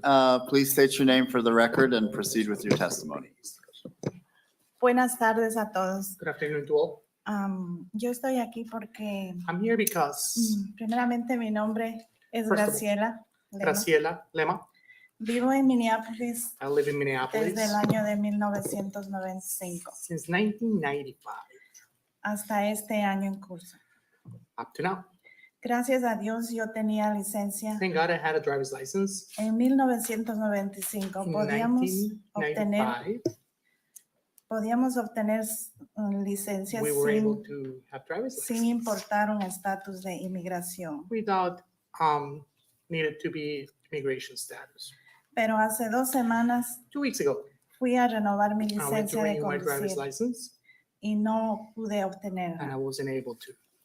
Mi familia y yo estamos My sufriendo family mucho and I por were ese suffering a motivo. lot because of that. Yo no me sentiré con esa confianza de I manejar will not be able to trust without having the driver's license to drive, por temor a ser detenida. for the fear to be stopped. Por or favor, detained. señores legisladores, Please, ayúdenos, legislators, help us. porque con una licencia de conducir With the driver's license, todos podemos llevar a nuestros hijos we a la all will escuela be able to take our children to school y a cada una de sus and actividades to sin all their miedo. activities without having fear. Mi licencia se expira en este My fin de driver's mes license expires at the end of this month. y yo tengo mucho And miedo a manejar sin I'm una very licencia fearful of driving Por- without a license. porque desde que llegué a este estado he Because tenido since I licencia, have been in this state, I had a driver's license. pero a partir de este fin de mes no voy a tener. But from the end of the month, of this month, I won't be able to have it anymore. Gracias. Thank you. Thank you very much. Okay, members, you're ready to transition here. Before we do that, though, I do want to thank the members of the public who have testified today. It takes courage to come before any committee of the legislature.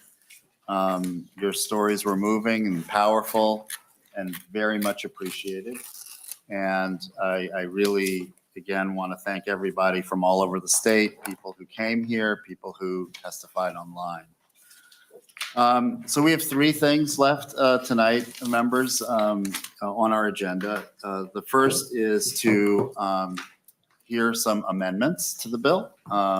It's traditional that a bill is presented, but then any member of the committee can bring their ideas forward in the form of an amendment. They've been posted online since yesterday morning. And so we'll hear those amendments and then debate them and vote on them. And then the committee will discuss the bill. Anyone on the committee that wants to make a statement or ask the authors questions or generally put their views out there, we'll have an opportunity for that. And then we will vote tonight on this. So with that, we have amendments before us, and I think we'll just take them in order of, we'll do the, actually, Representative Petersburg, we'll do the, we'll amend the author's amendment first, if that's okay. Sure. All right. So, and I'll express some appreciation for my friend Representative Petersburg for raising some issues about the fiscal note. And as it was examined more closely, we realized that while this bill can be funded, the particular funding source, there's a preferable one that we should be using, and that is from the, we have originally in the driver services account, but it's better to do it in the vehicle services account.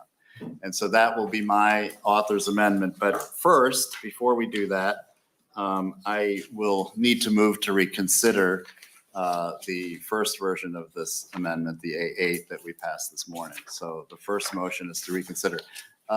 Is there a discussion of this? Let's do that first. Representative Olson. Thank you, Mr. Chair. And thank you to House Fiscal staff and the individuals who are looking at this note in order to make sure that we do the right thing, especially with regards to how we're going to be utilizing taxpayer funds.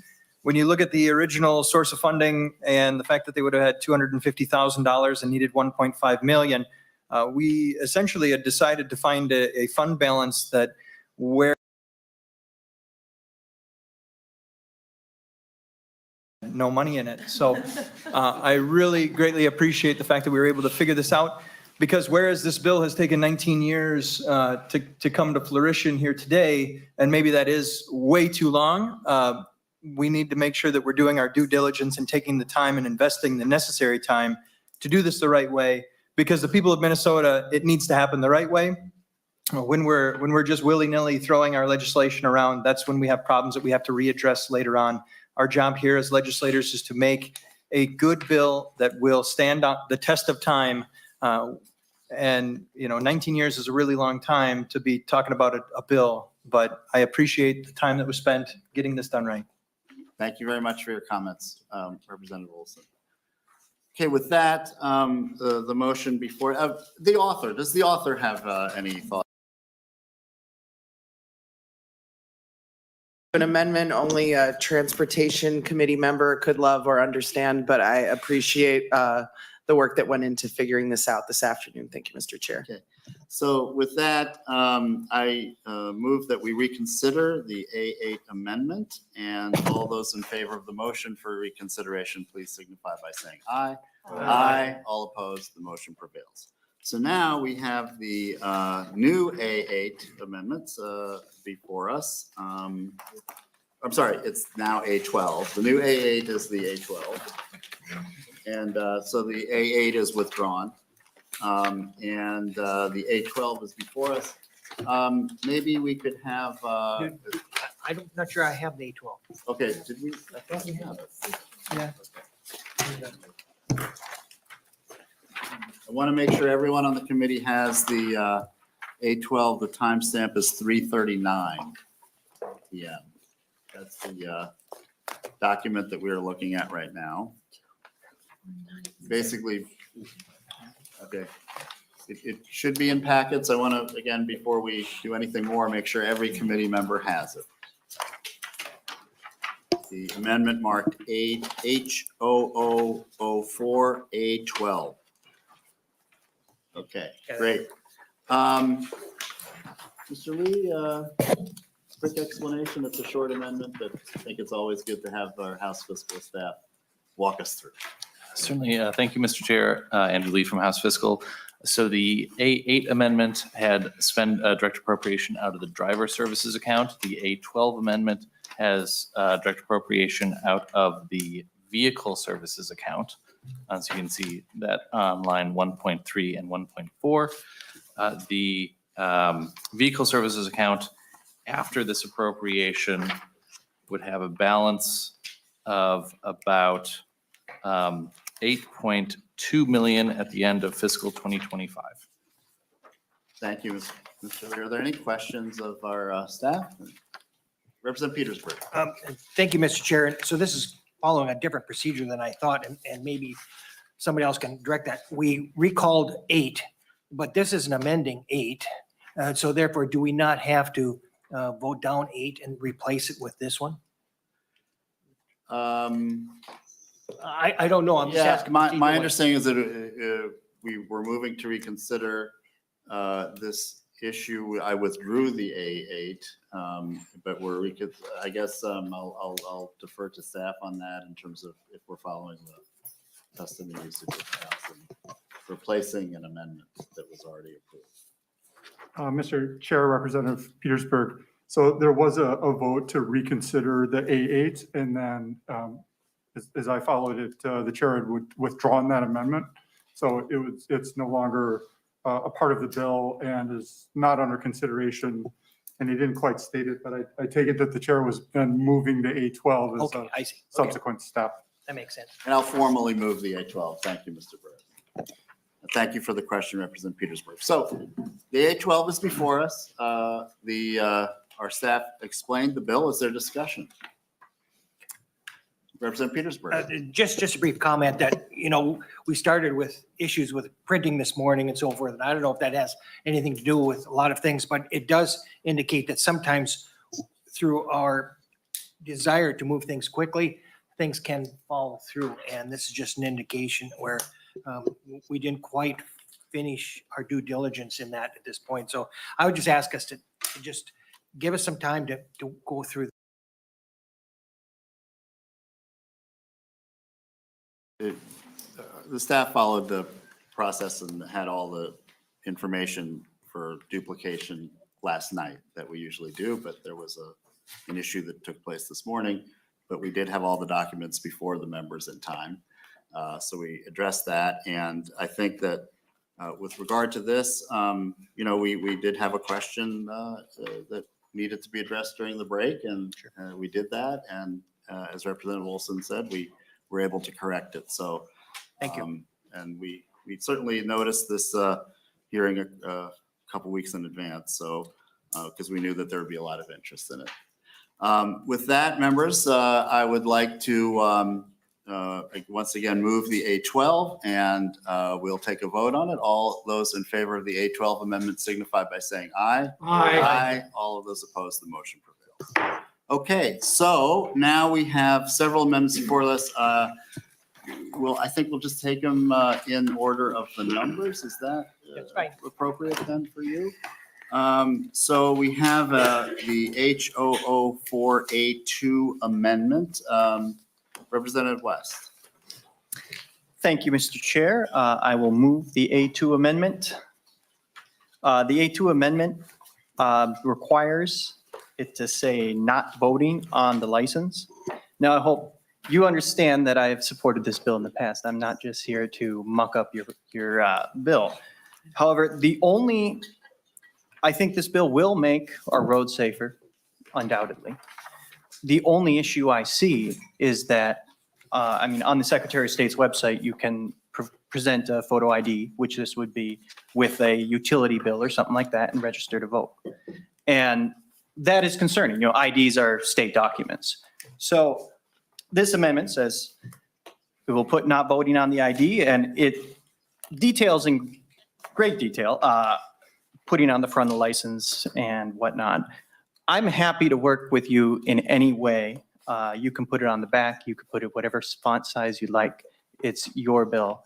But I hope you understand this is in good faith, because that's really the only issue I see. And one thing I do want to say is, if you're willing to consider this, and maybe not right now, but before the bill becomes law, I will personally help you get it through the Senate. Because I think you might, I don't know for sure, but you might need some help there from our side of the aisle. And I've spoke with a lot of members on this because people know I'm open to this idea as I've voted for it in the past. I genuinely, and I mean this, will work with you to help get votes in the Senate to make sure this gets through. But without this, it's going to be a very heavy lift. So I hope you understand where I'm coming from. This is not trying to muck up your parade, but I think this does make it better. So that is my amendment, Mr. Chair. Thank you very much, Representative. We're going to hear from Representative Petersburg. If there's anyone else that wants to weigh in, and then I will ask the author for her perspective and advice. Representative Petersburg. Thank you, Mr. Chair. First, I'd like a roll call on this. Roll call being requested. There will be a roll call. Thank you for that. First of all, I'd like to just comment to all the testifiers and to those that are still here in the gallery. Just to say, for those of you that are here as undocumented, I can't imagine what kind of decisions you had made and what you had to go through in order to come to this country knowing that the benefit of coming here was worth the risk and it was worth all the things that you have to go through, and even today on a continued basis. And even understanding that with that coming here, you know that there was a risk of deportation and so forth. And so every day you kind of live underneath that guise. And I certainly appreciate that. Unfortunately, this body doesn't have any way of changing that undocumented status. That is something that the federal government needs to do. It hasn't done, and we're stuck with the fallouts of that. But we're also here, all of us around this table took an oath last week to support the Constitution of the United States and Minnesota for the rights that are there. One of the good things about that, of course, is that driving isn't a right as much as we think it is. It's a privilege, and it's a privilege that we take away from Minnesota residents, from U.S. residents, for various reasons. And so that gives us an opportunity to do that. Throughout the testimony, and I took quite a few notes in regards to this, and people want to follow the law. They want driving privileges, want to be able to find workers to fill jobs. All of those things talk about having the driving privilege.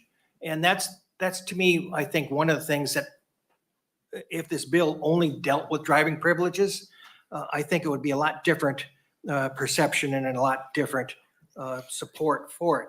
Unfortunately, this bill, the way it stands right now, gives the same Class D license in all of its aspects and all of its rights to even those that are undocumented.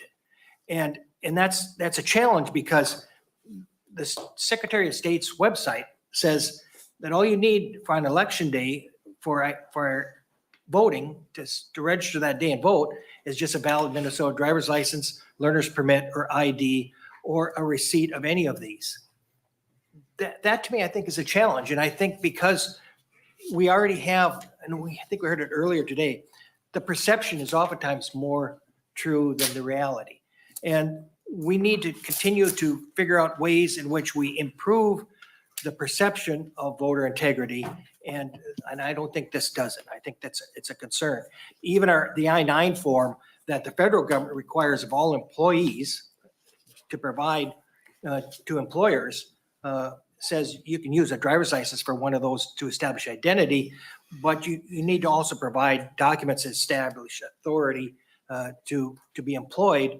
That's a different thing that we need to deal with. But here we are taking a bill that's going to allow a driver's license to look exactly like any other, that makes no distinction about whether or not it's for voting. We had, I think, a comment that we are all voting and we will vote you out, I think was the comment that was made, indicating that is there some voting integrity issues there? I don't know. I take everybody's word that they're not going to use it for that. But if they're not, then why not put it on the license that it is not for voting?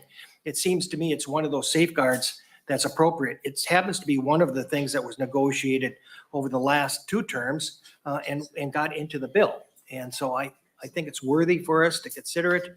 And I would certainly ask for your support on this particular amendment. Thank you, Mr. Representative Chair. Petersburg. I don't see any other committee members on the list, so if either of the authors would like to respond, either or both, Chair Gomez.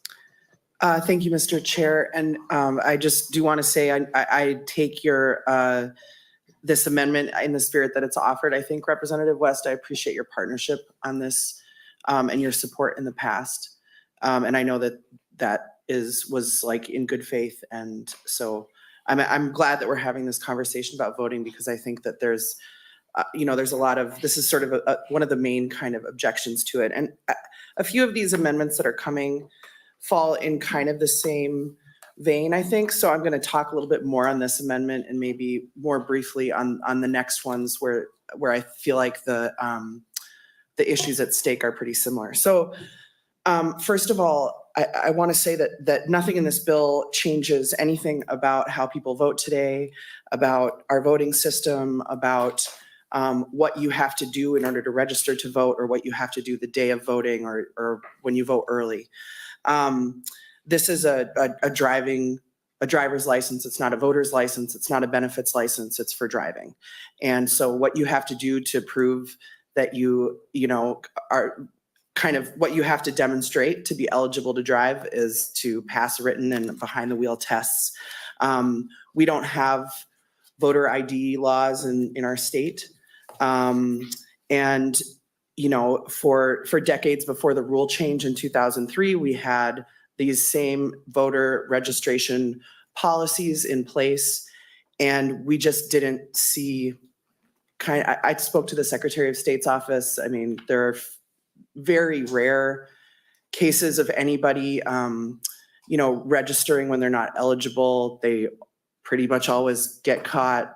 It's almost always unintentional to the extent that it happens. When it's not just that you go to, when you register, same day you guys have the publication from the Secretary of State in front of you. It's not just that you go and you bring an identification card and a utility bill, or, you know, that you have to identify, or you have to establish your identity and your place of residence. There's a third and very important component of kind of like what you have to do in order to register. And that's the attestation that we all sign with our, you know, I think now they print it out on a little receipt. In the past, it kind of used to be in that book. But what that oath says, and you swear to an oath under felony of perjury, or basically, like, it's a felony to falsely attest or falsely take that oath. The three parts of the oath is it says that you're a citizen, that you're of legal age to vote, so you're 18 or over, and that you live where you say you live. Again, it's a felony to sign that oath. There are very stiff penalties associated with offering a false attestation in an attempt to vote when you're ineligible. There are lifelong permanent immigration consequences if you are found to falsely attest that you're a citizen of the United States and you're not. So, you know, it carries these really hefty consequences for people. And, you know, as I said, consequently, it isn't an issue in the 18 states where this is the law. It was not an issue in Minnesota prior to 2003 for the decades in which, you know, we had people of all immigration statuses who had access to driving privileges. Let's see, I had one more thing I wanted to say. Oh, that right now, like, if you are a permanent resident, if you're a green card holder, you can go, you have access to driver's licenses in Minnesota.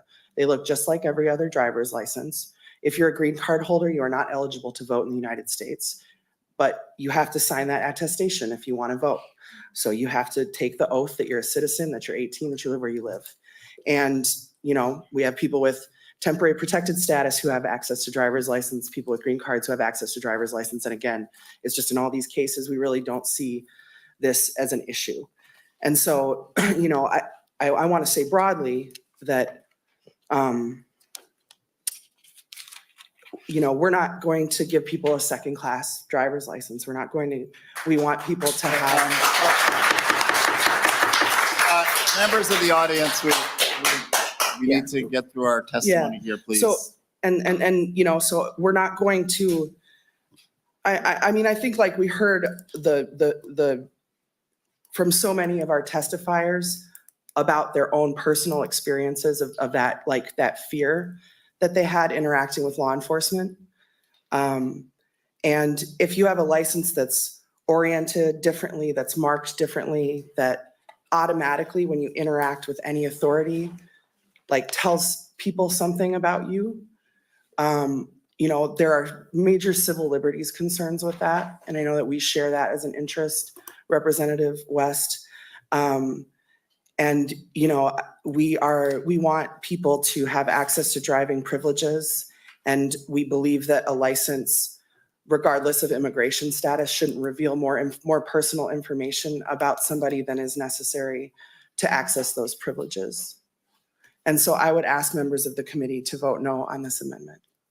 Okay, thank you. And Thank you. Representative Perez. Mr. Chair, members of the committee, I just want to echo what my colleague has mentioned as well as, and the testimony of everyone here is to not be driving illegally. So if there's no rights to be saying we want to vote illegally. No, it's the purpose of, we don't want to commit a crime and we want safety. So to discriminate against that is not what the intentions of this bill is.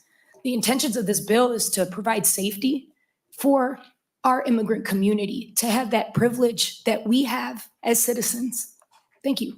Thank you. So the West A2 amendment is before us, and yes, we will ask for any other discussion, and we'll give the last word to the author, Representative West. Thank you, Mr. Chair. I hear, well, the reason I said it doesn't need to be exactly like the amendment is because I understood your concerns about the second-class citizens. You don't want to get clear.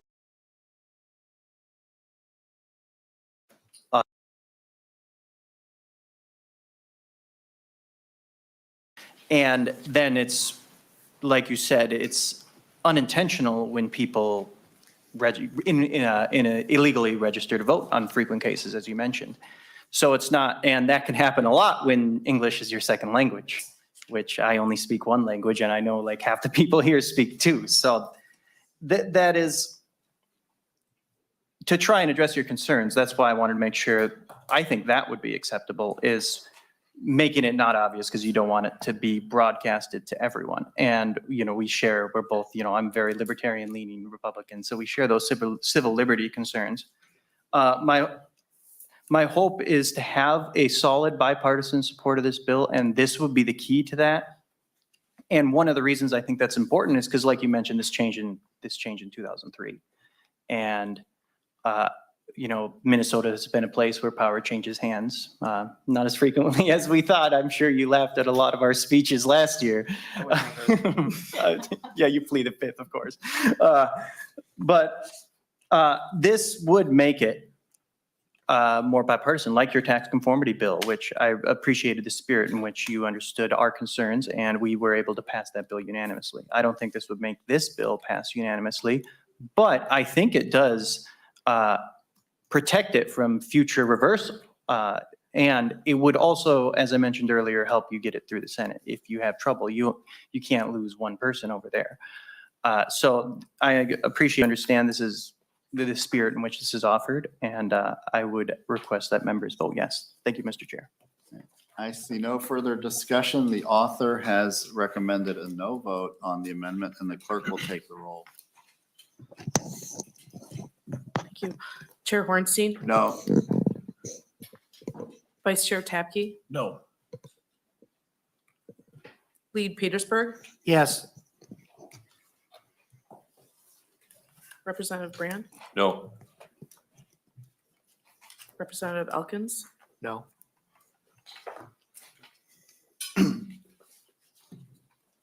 Representative Cagle? No. Representative Kraft? No. Representative Nelson? No. Representative Norris? No. Representative Sensor-Mura? No. Representative Fogelman? Yes. Representative Hudella? Yes. Representative Murphy? Yes. Representative Olson? Yes. Representative West? Yes.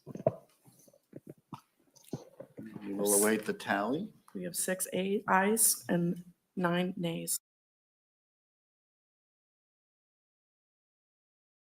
Prevail. That's the A2. Next up is the A3. Representative Petersburg. Thank you, Mr. Chair. And this is very similar, and the next ones, four of them are very similar to what has been negotiated in previous ones. And I want to say a couple of things. I found 16 states that had this through. I think you had 18. I must have missed a couple. Of that, 8 of those 16 did have various changes to the driver's license making it different. And currently in Minnesota, we already have at least 3 different styles of driver's licenses. So this is not unusual for us to have different types of driver's licenses. If we were concerned about the issue in regards to law enforcement, Obviously, we could have made some changes in which we also then mandate or require that law enforcement may not use this driver's license for purposes of identifying illegal undocumented or even talking to INS about it. We could have done it that way instead. But this one here says that it's for driving privileges only, which is basically what I heard has been the request.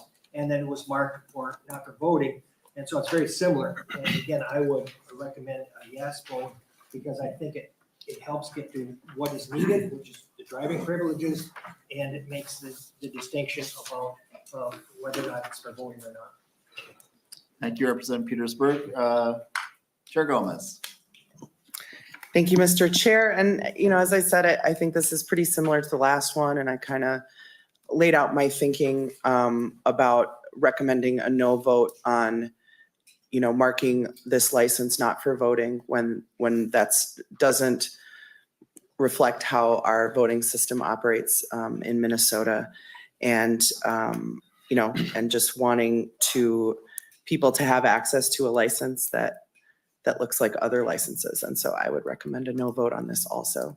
Thank you, Mr. Chair. Thank you, Representative Gomez. Is there any further discussion of the A3 amendment? I believe this is a voice vote here.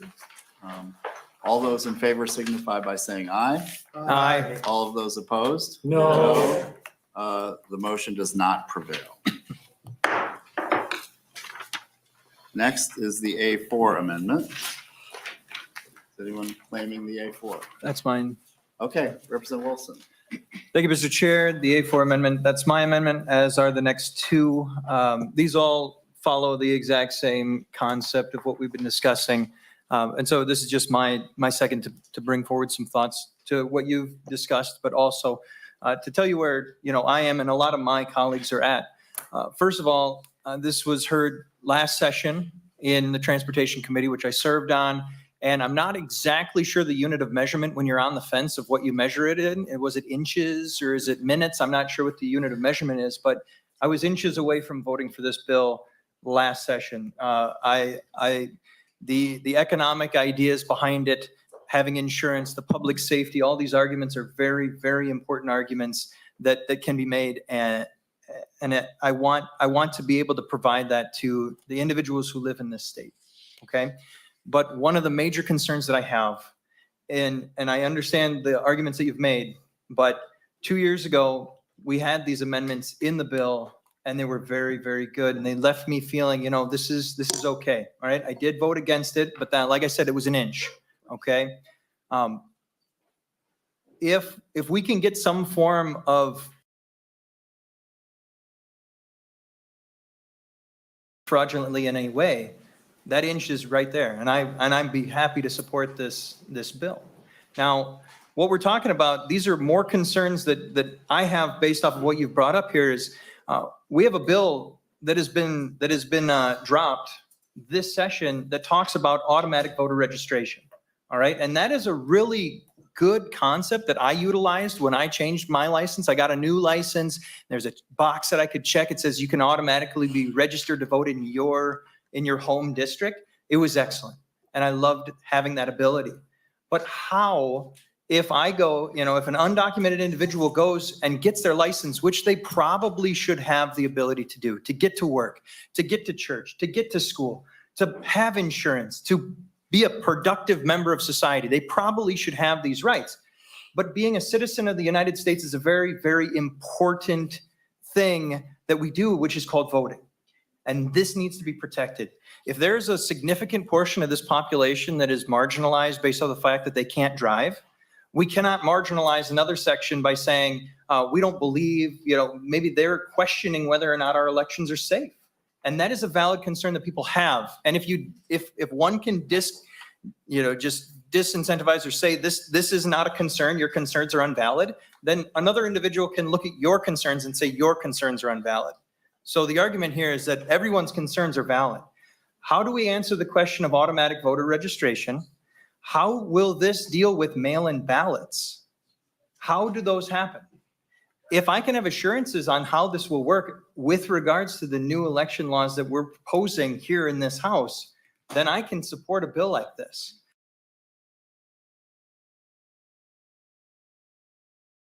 I have considerable amounts of license markings on mine. First of all, it says not for federal identification. It's because I went to the provided the correct amount of documents and it was very difficult and said, well, I have a passport and I have a military ID. Those will be sufficient to get me on planes. So I don't have the enhanced identification. But on the other side, I have a restriction. It says corrective lenses. Now you could probably, none of you probably know that I have corrective lenses, but my license says that. And there have been times in history, I'm a history teacher, so I know my history. I actually just got a master's in December. I got my master's awarded me for history. But there have been individuals who have been marginalized based off of their inability to see.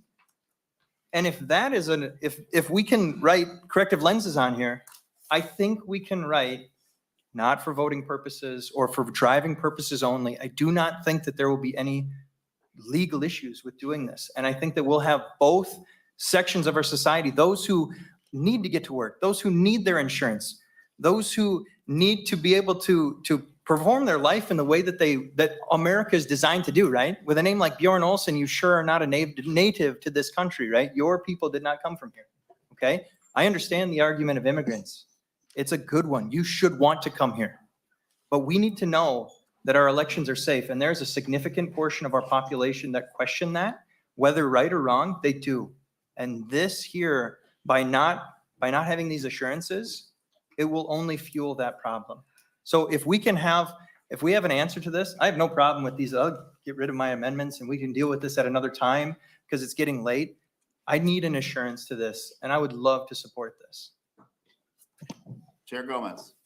Thank you, Mr. Chair, and thank you, Representative Olson, for this amendment. So I guess a few things. I'm not an elections expert. I don't really know the AVR bill in and out. What I do know is that it's the automatic voter registration bill would automatically register people who are eligible to vote. And again, as I mentioned, there are people in Minnesota right now who are not eligible to vote, who have IDs, who have driver's licenses. And so we're not setting up a system that's going to register people to vote who are not eligible. I do, I kind of just would go back to the reality that this is, I mean, the sort of arguments don't really reflect what is the underlying truth in our election system, which is that it's not just an ID that lets you vote. It's the oath, it's the attestation, it's the criminal penalties that go along with that. The AVR bill would only apply to people who show proof of citizenship, is my understanding. I don't think that I guess I would ask, like, in terms of the markings that are on your ID and the corrective lenses thing, I mean, people get separated from their children because of their immigration status. We heard those stories today. And so, I just don't, that's a false equivalency, in my opinion. To kind of equate a marking that might reveal something that has that kind of consequence for somebody in their life, with a marking that indicates that you need corrective lenses to drive. So I would urge a no vote on this amendment also. Thank you, Representative Petersburg. Oh, we'll give you the last word. Do you want to respond now to that? I would like to, Mr. Chair. Okay, great. Thank you. Thank you, Mr. Chair. So I believe in your bill, Chair Gomez, I believe it states that no matter what is written on the license, it cannot be used against you with public safety issues, the police. Immigration can't do anything with regard to whatever your license looks like. It looked like that was in your bill. So with that being said, you have just nullified the argument that states putting this on here would be inappropriate because you yourself said you cannot use this in any form of a negative way with regard to immigration or police officers or anything like that. So they should not be scared about whatever's written on here, even if it's vertical, because your law that you're proposing to create would negate any legal action to be taken from them with regard to it. I'll have Chair Gomez respond, then we'll get to Representative Petersburg's comment. I wish that we lived in a world where it was true that all of the protections that are in the letter of the law were applied equally to people in our world, but that's not where we live, unfortunately.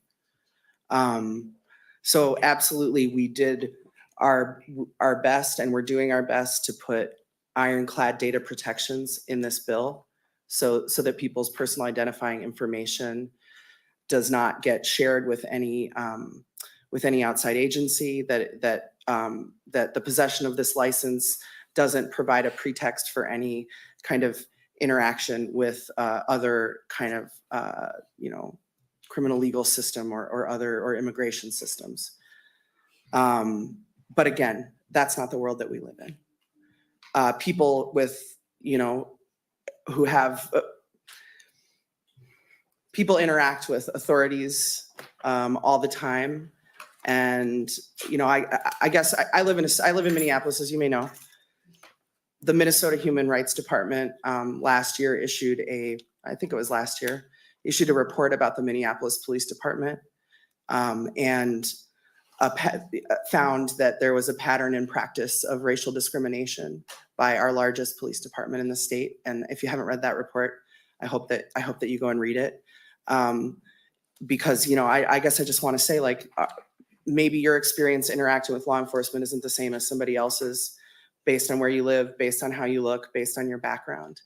And so, again, I hope that our data practices and privacy measures that are contained in the bill mean that nobody ever faces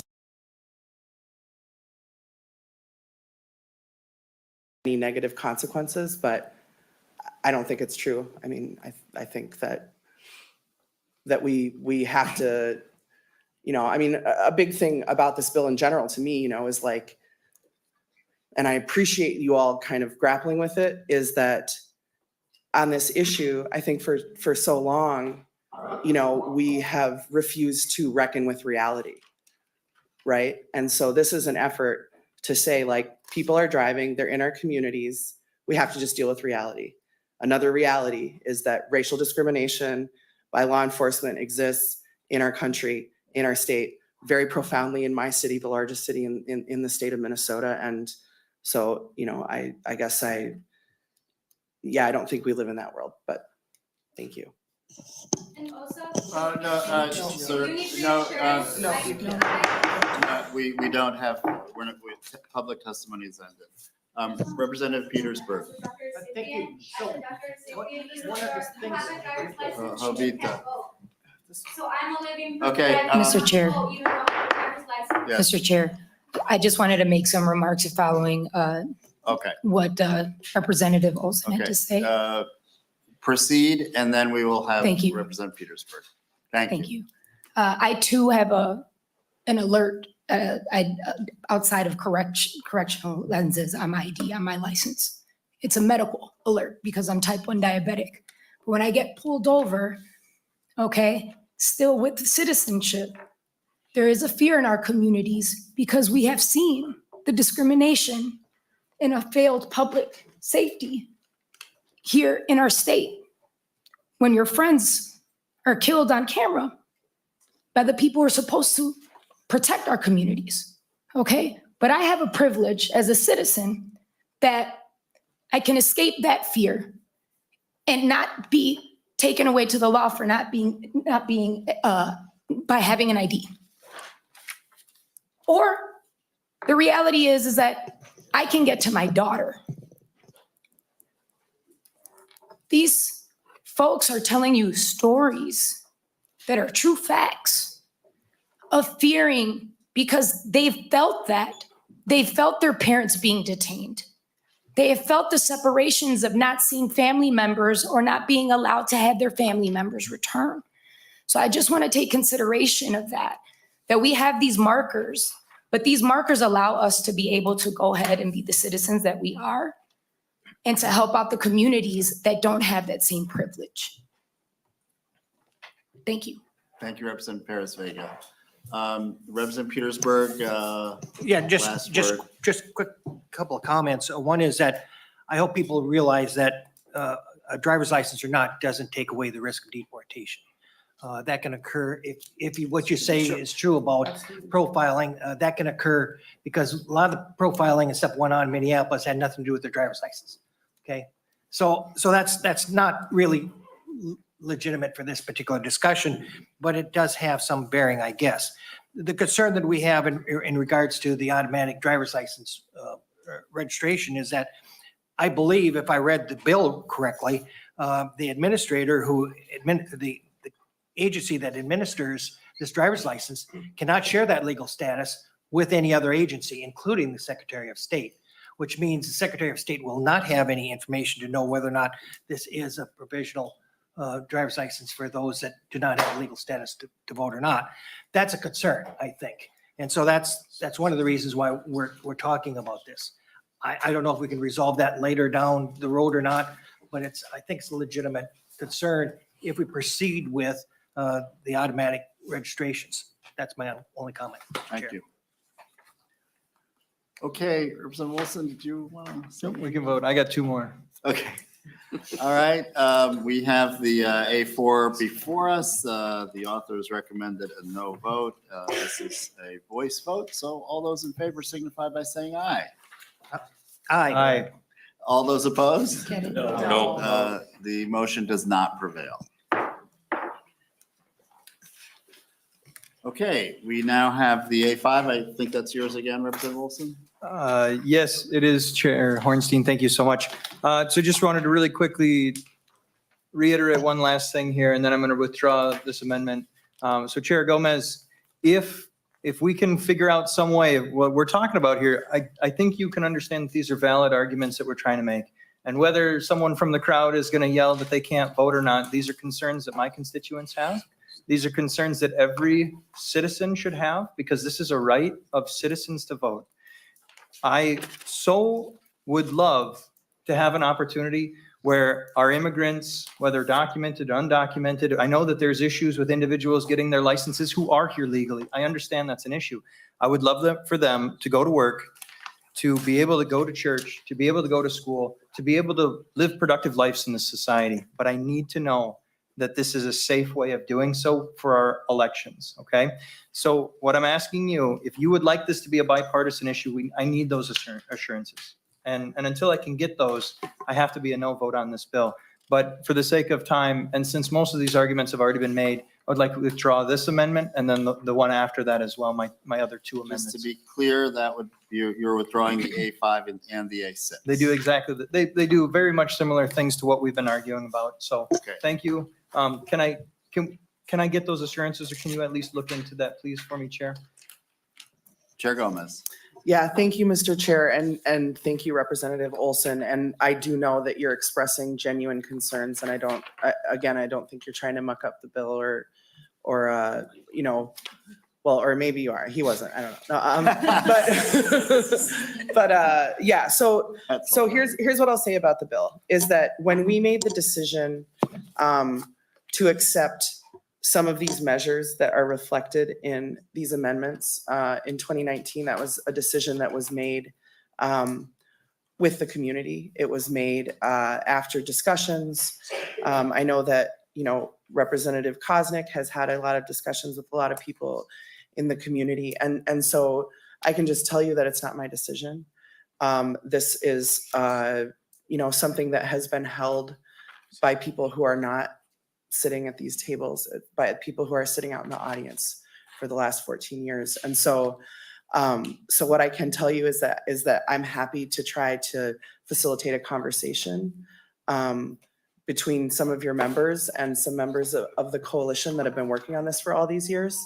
But that the decision that happened that when Representative Winkler was the author of this bill, it wasn't his alone. It was a decision that he and the community members who've been really holding this work made together based on the circumstances that existed at that time. So that I'm happy to reach out and to connect with you and to connect you. I'm sure there are people in the room who'd be open to having that conversation.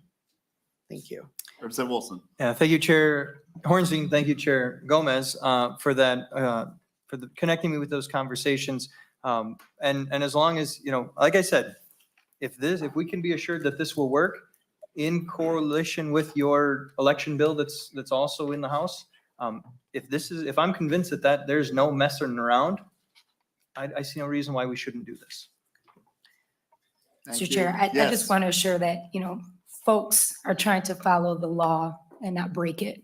And by an undocumented person going to vote would mean that they would be facing a large penalty, a felony, way larger than driving without a license.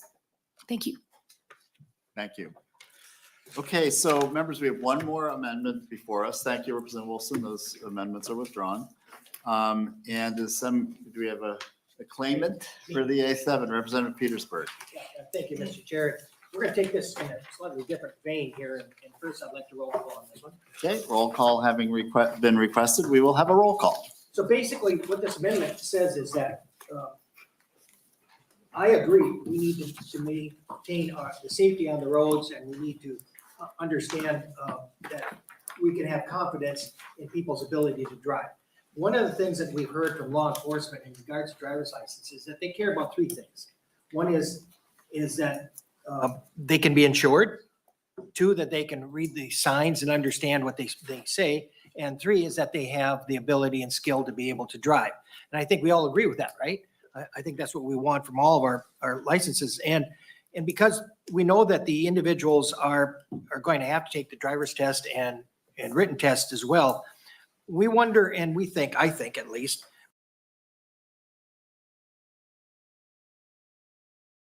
et cetera. And so what this amendment does actually is it says that they must get some driver's education, and to make it easy, because not everybody can get to the driver's bureau and so forth, that we allow that also to have online driver's education as well in the bill.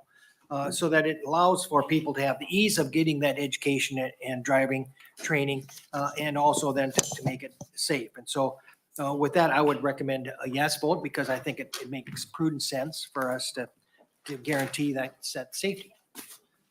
We will hear from the author and then Representative Cagle. Excellent. Chair Cagle, Thank you, Chair Hornstein, and thank you, Representative Petersburg. And I understand that this kind of involves a larger conversation that's been happening in this committee, so I'm happy that Chair Cagle is going to give me an assist on that one.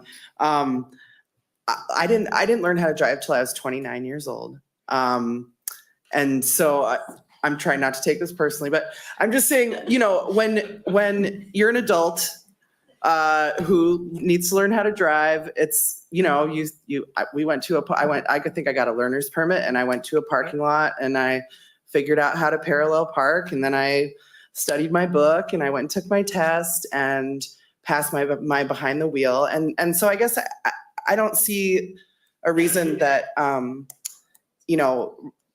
adult person that had a different immigration status than me would need to undergo any different process to get their license. Because, to your point, the proof that you know how to operate a motor vehicle, the proof that that you understand the rules of the road is in that evaluation and that written and behind the wheel test that you have to take to get a license. So.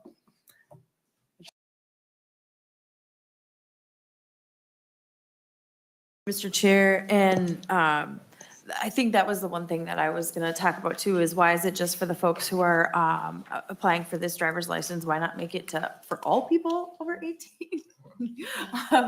Because we've heard a lot that, people are waiting until they're 18 to get their driver's license because of that barrier of driver's education and the cost of that. And so I think, if we could I think it's not right to make sure, to exactly what Chair Gomez was saying is that, you know, if we're gonna apply it to this set of people, why not apply it to everybody? Representative Petersburg, you're, Final give you the comments? last word. Oh, I well, don't have a problem with Representative it. We'll have West after you. Well, I personally don't have a problem with it applying to everybody. Unfortunately, this bill doesn't deal with any of them. So I can only deal with it as it goes, right? Because reality is that all driving is a skill. And unfortunately, every time we get behind the wheel, we get behind the wheel of a deadly weapon. Okay, and it kills more people than almost anything else we do directly from what we do. And so I'm very passionate about the fact that we aren't doing a justice to all drivers when we allow them to just haphazardly develop their skills instead of learning it. All of us learn better when we have peers and others giving us direction and so forth. And so this is one of the ways in which we can help. And when we understand that a lot of the testimony that we had today, I don't know if they could speak English, but they didn't appear to be. And there are a lot of rules and other things that have to be done in English. Signs have to be read in English, et cetera, that need to be done. And to have that assurance, I think makes sense. But that's my 2 cents worth. I know the bill's going to pass. I don't expect this one to go, but I think it's important for us to understand that we have an opportunity to help improve the quality of the driver, not just the car. And so that's my 2 cents worth. So thank you. Thank you, Representative West. Thank you, Mr. Chair. Now, we are kind of deviating from the bill a little bit here, so I'll be very, very brief. One thing I think needs to be considered with online driver's education is the fact that it's much easier to have online materials be bilingual or in as many languages as you dang well please. Whereas having to find a driver's ed instructor who can speak multiple languages is obviously a lot higher bar. So going forward, I hope we can discuss this, and I think that is one of the biggest things for helping all communities learn the rules of the road and drive safely.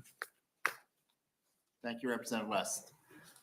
Any further discussion on the A7? We are going to have a roll call on this one. Any further discussion? The clerk will take the roll. Chair Hornstein, No. Vice Chair Tapke, No. Lee Petersburg, Yes. Representative Brand, No. Representative Elkins, No. Representative Cagle. No. Representative Kraft, No. Representative Nelson, No. Representative Norris, No. Representative Sensor Mura, No. Representative Fogelman, Yes. Representative Hudella, Yes. Representative Murphy, Yes. Representative Olson, Yes. Representative West. Yes. 6 ayes and 9 nays. There being 6 ayes and 9 nays, the motion does not prevail.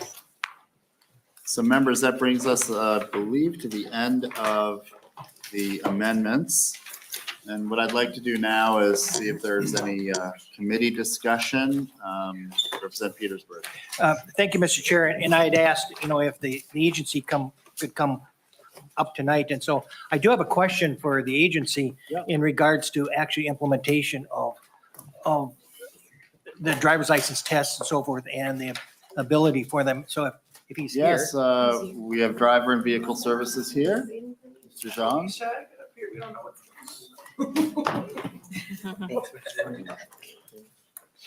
Welcome back to the committee, Mr. Zhang and Representative Petersburg. Yeah, thank you. Thank you, Mr. Chair and Mr. Zhang.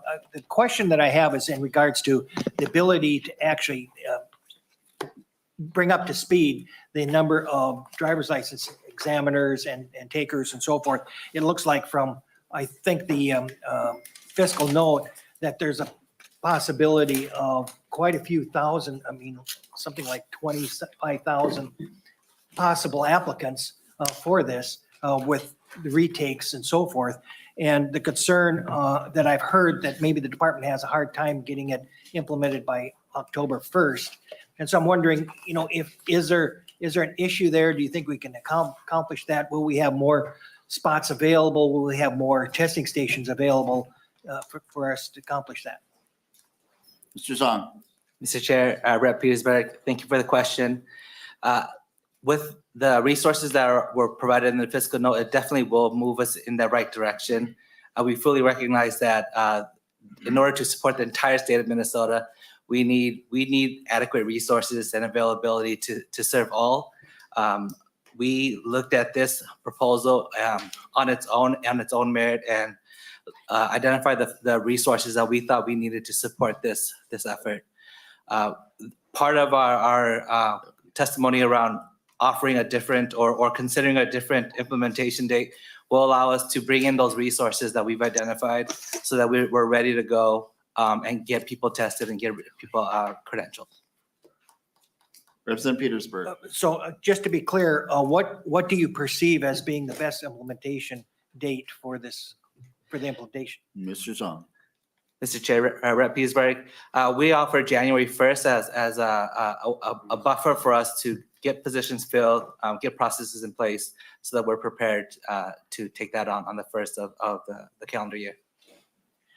Representative Petersburg. Thank you. Thank you for that information. Thank you, Mr. Chair, for that. And that may be one of the things that Chair Gomez may want to look at the next stop is to figure out if that implementation is correct, because we want to do things right the first time and get it done so that it's actually effective and working. So I appreciate that comment. Thank you. Thank you, Representative Petersburg. Committee members, do we have further discussion on House File 4 as amended?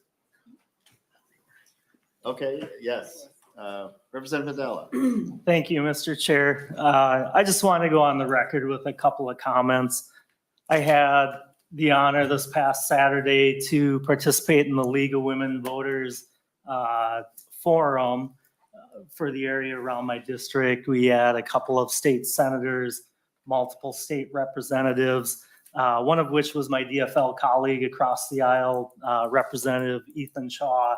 And Representative Shaw talked at length about how his family immigrated to our country and the hours spent studying and putting in the work, and how proud he was to become a citizen of our great country.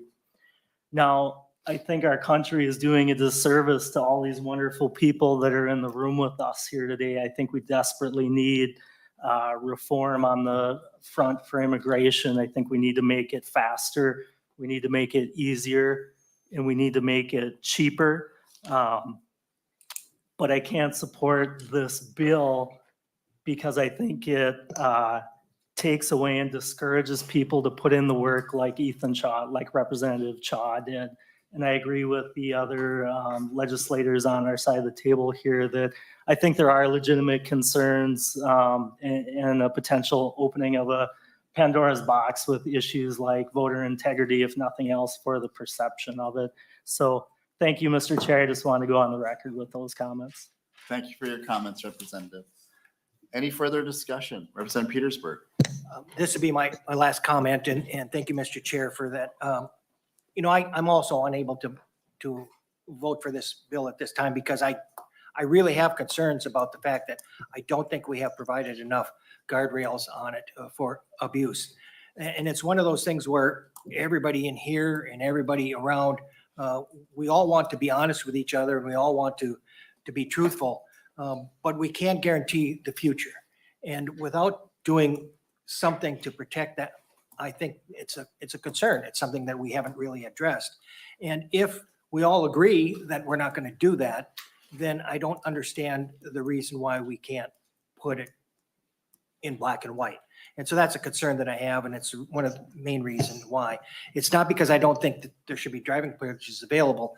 I just think that we have not really given true importance to the potential abuses of it. So that's why I stand. Okay. Thank you, Representative Petersburg. We have Representative Fogelman and then Vice Chair Tabke. Thank you, Mr. Mr. Chair, committee members. I just want to say that, we are a great nation and we are a nation of laws, and we have those laws to protect ourselves from each other and from the government.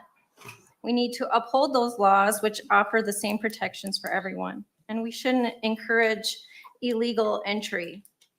We shouldn't be giving driver's license to people here without permission. Unfortunately, people here illegally do not have a voice, and we need immigration reform. We are aiding companies to abuse workers by holding their immigration status over their heads and paying them substandard wages and hiring underage workers. By doing this, they are also hurting people who came here legally and are trying to gain employment and a livable wage. We shouldn't be bailing out corporations that are breaking federal and state employment laws. The real issue here is immigration laws. We should be putting pressure on Congress to change those laws. I took an oath when I was elected to support and defend the Constitution. If we don't follow the laws, we will lose our nation. Thank you, Thank you, Mr. Chair. Representative. Next up, we have Vice Chair Tabke. Thank you very much, Mr. Chair. First, I'd like to say thank you very much to Chair Gomez, Representative Perez Vega, and everyone who has been working on this bill for the last 20 years. We've had a lot of just extraordinary, wonderful, hopeful, heartbreaking testimony today from so many people, and we've been hearing this. I personally been hearing this for over a decade. We started working this while I was mayor. I met Amelia when we started working on this because it's a really big issue in my community, to my people. We've got, for those that are watching online,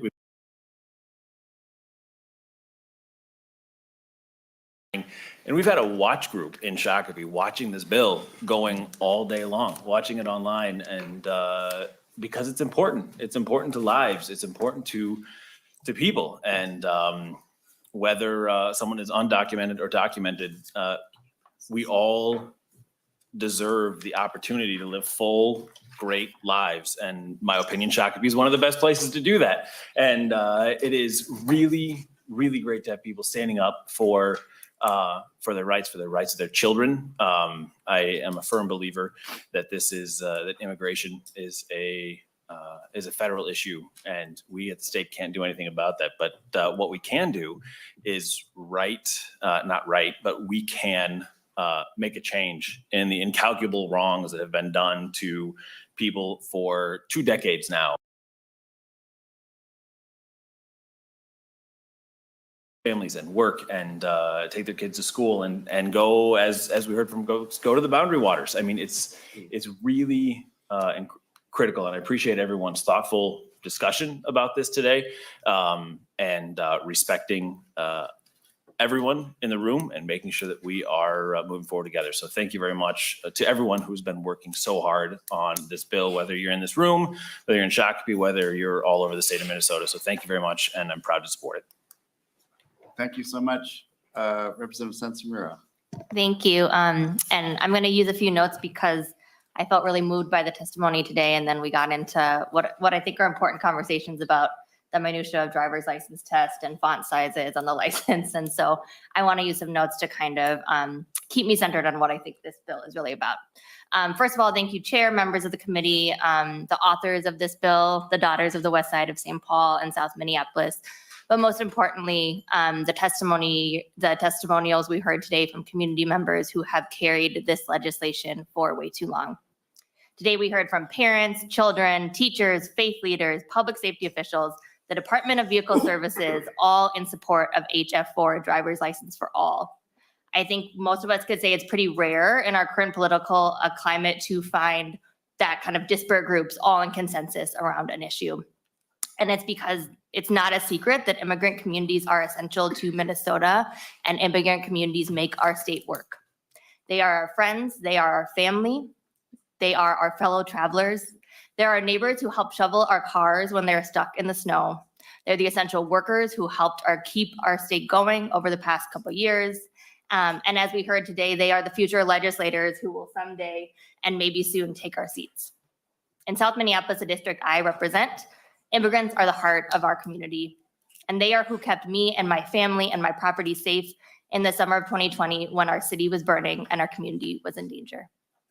Passing this bill is about making people's lives easier. I hope that in the future, our committee has discussions about what a Minnesota can look like that is not dependent on cars. I hope we take action to make that future possible. But right now, we know that driving a car is essential, and a driver's license is a safety net, as we heard here today.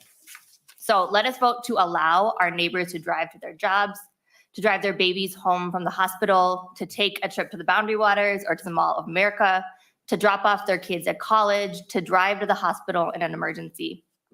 Let's allow our neighbors to experience what I'm sure most of us on this committee remember, the feeling when we first passed our driver's test, or if you're like me, maybe it took you a couple of tries, but you got there. Let's allow everyone to engage in kind of the essential part of Minnesota culture, which is meaningless small talk about driving and the weather. Passing this bill is about making our streets safer. We are all safer when drivers are recognized and trained, and our streets are safer when communities are not living in fear. This bill is about recognizing dignity and righting a wrong our state committed 20 years ago. These communities should not have to come here again to share their trauma. They have been met with government silence and inaction, indifference, and re-traumatization. Today, we can say, I recognize you and I see you. Transit is what makes people's lives work. The testimonies today have showed us the failures of our current transportation system. We heard stories about waiting hours for the bus, walking home at night in the cold, worried for their safety, hard economic decisions and economic exploitation based on the lack of transportation. These testimonies make us reckon with reality, as Chair Gomez shared, and they give us a roadmap for our future work on this committee. But today we can start the work of repair. I'm honored to be a small part of this movement by my vote.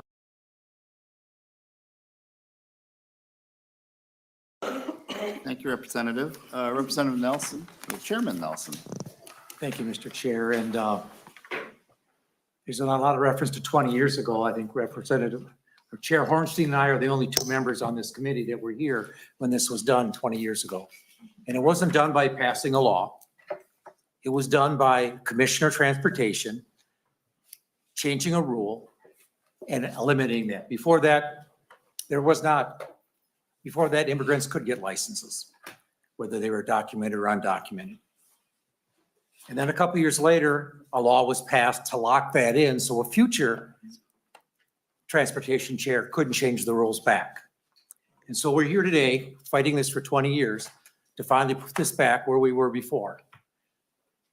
And 20 years ago, before that rule change, there was not massive voter fraud from people trying to vote illegally. And in the Secretary of State's office, I was the past chair of the State Government Finance and Elections Committee for the last 2 years.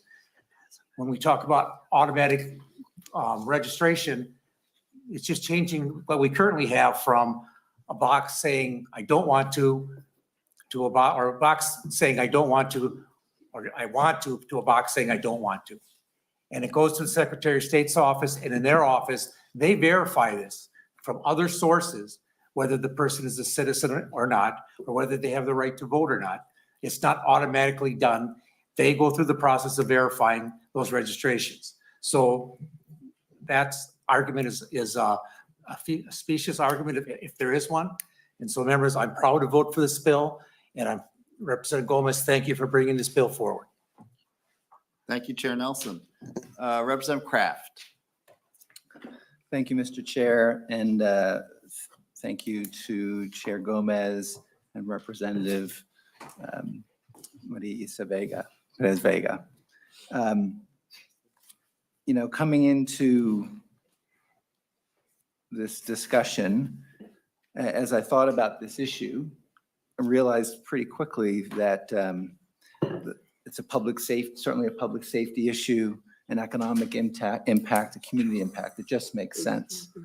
What I want to thank the testifiers here tonight for is to really making it more personal and making it clear that beyond that, this is a family issue, it's a quality of life issue, it's a dignity issue, it's a moral issue. And so I am proud to be able to support this, having only joined this body a week ago, but proud to be able to try to right something that, a wrong that happened 20 years ago. So thank you. Thank you very much.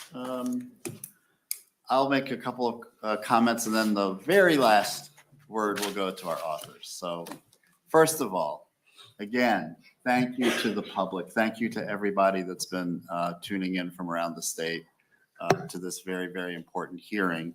I want to thank members of the committee for a really good discussion.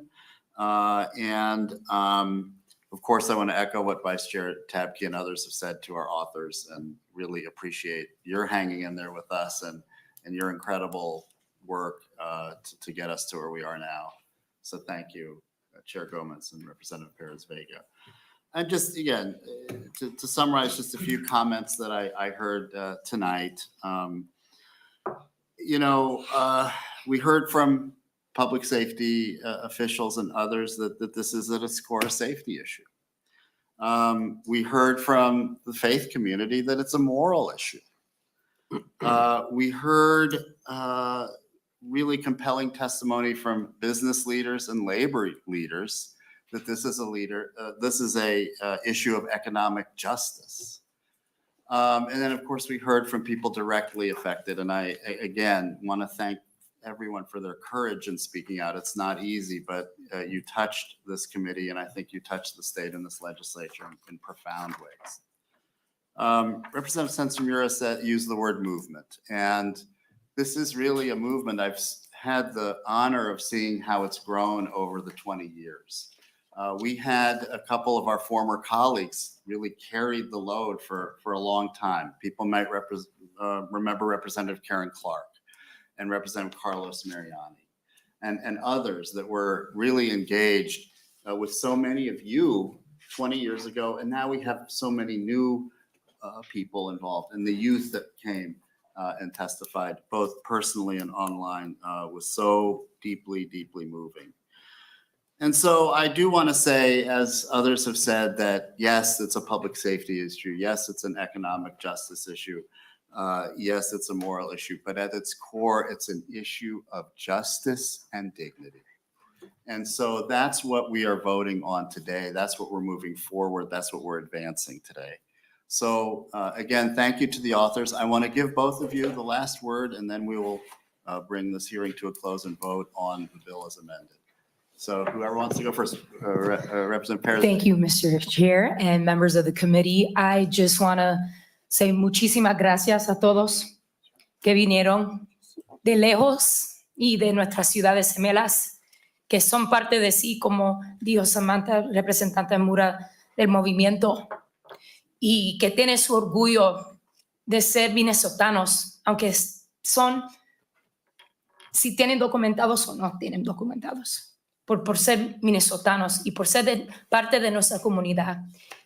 I would like to thank our immigrant community for being Minnesotans, for being such a huge part of this great state. I am first generation Latina in Minnesota. I remember when it was just 1% of a Latino population, and now we're close to 8%, and that's modest, but we're growing. And we're citizens. And some of us aren't. But we're all family. We're all different shades of brown, from the darkest to the lightest, whether we're Latinos, whether we're West African, East African, Asian. We are Minnesota. And I want to thank you all for taking the time and also taking the effort, maybe coming here in fear, maybe coming here not knowing, maybe coming here for the first time to testify, because that is your right. And that is the people's right. And that is the beauty of democracy. And we thank you, members of the Transportation Committee, for giving us so much thought, whether you agree or don't agree. It's about finding the best for all Minnesotans, whether they're documented or not. Muchas gracias. Thank you. Thank you, Representative. Okay. Chair Gomez, you have the last word. Yeah, The thank you author so of the bill. much. Thank you, Chair Hornstein. I don't have much to say. I feel like so much has been said today. And, I know that I asked you guys at the beginning of the day, it seems like a year ago at 9:15 I invited you to listen with your hearts and your minds open. And I have been watching you all day, and you've been doing that. And so I just want to thank you. I want to thank my colleagues in the GOP for really listening to people today. I think sometimes in this body, we don't listen to each other really closely, and I could tell that you were listening and that you were, and that the stories that we heard impacted you. And so I thank you for that openness to this community. Thank you. And finally, I just want to say thank you to the community. Thank you for trusting Representative Perez Vega and I with this important effort. And thank you for inviting us in. And thank you for teaching us things that we didn't know. And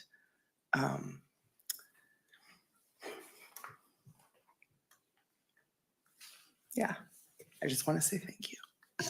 Thank you, Chair Gomez. So with that, members, Vice Chair Tabke renews his motion that House File 4, as amended, be re-referred to the Committee on Judiciary, Finance, and Civil Law. All those in favor signify by saying aye. Aye. All of those opposed? No. The motion prevails, and House File 4, as amended, is on its way to judiciary. With that, members, this meeting is adjourned.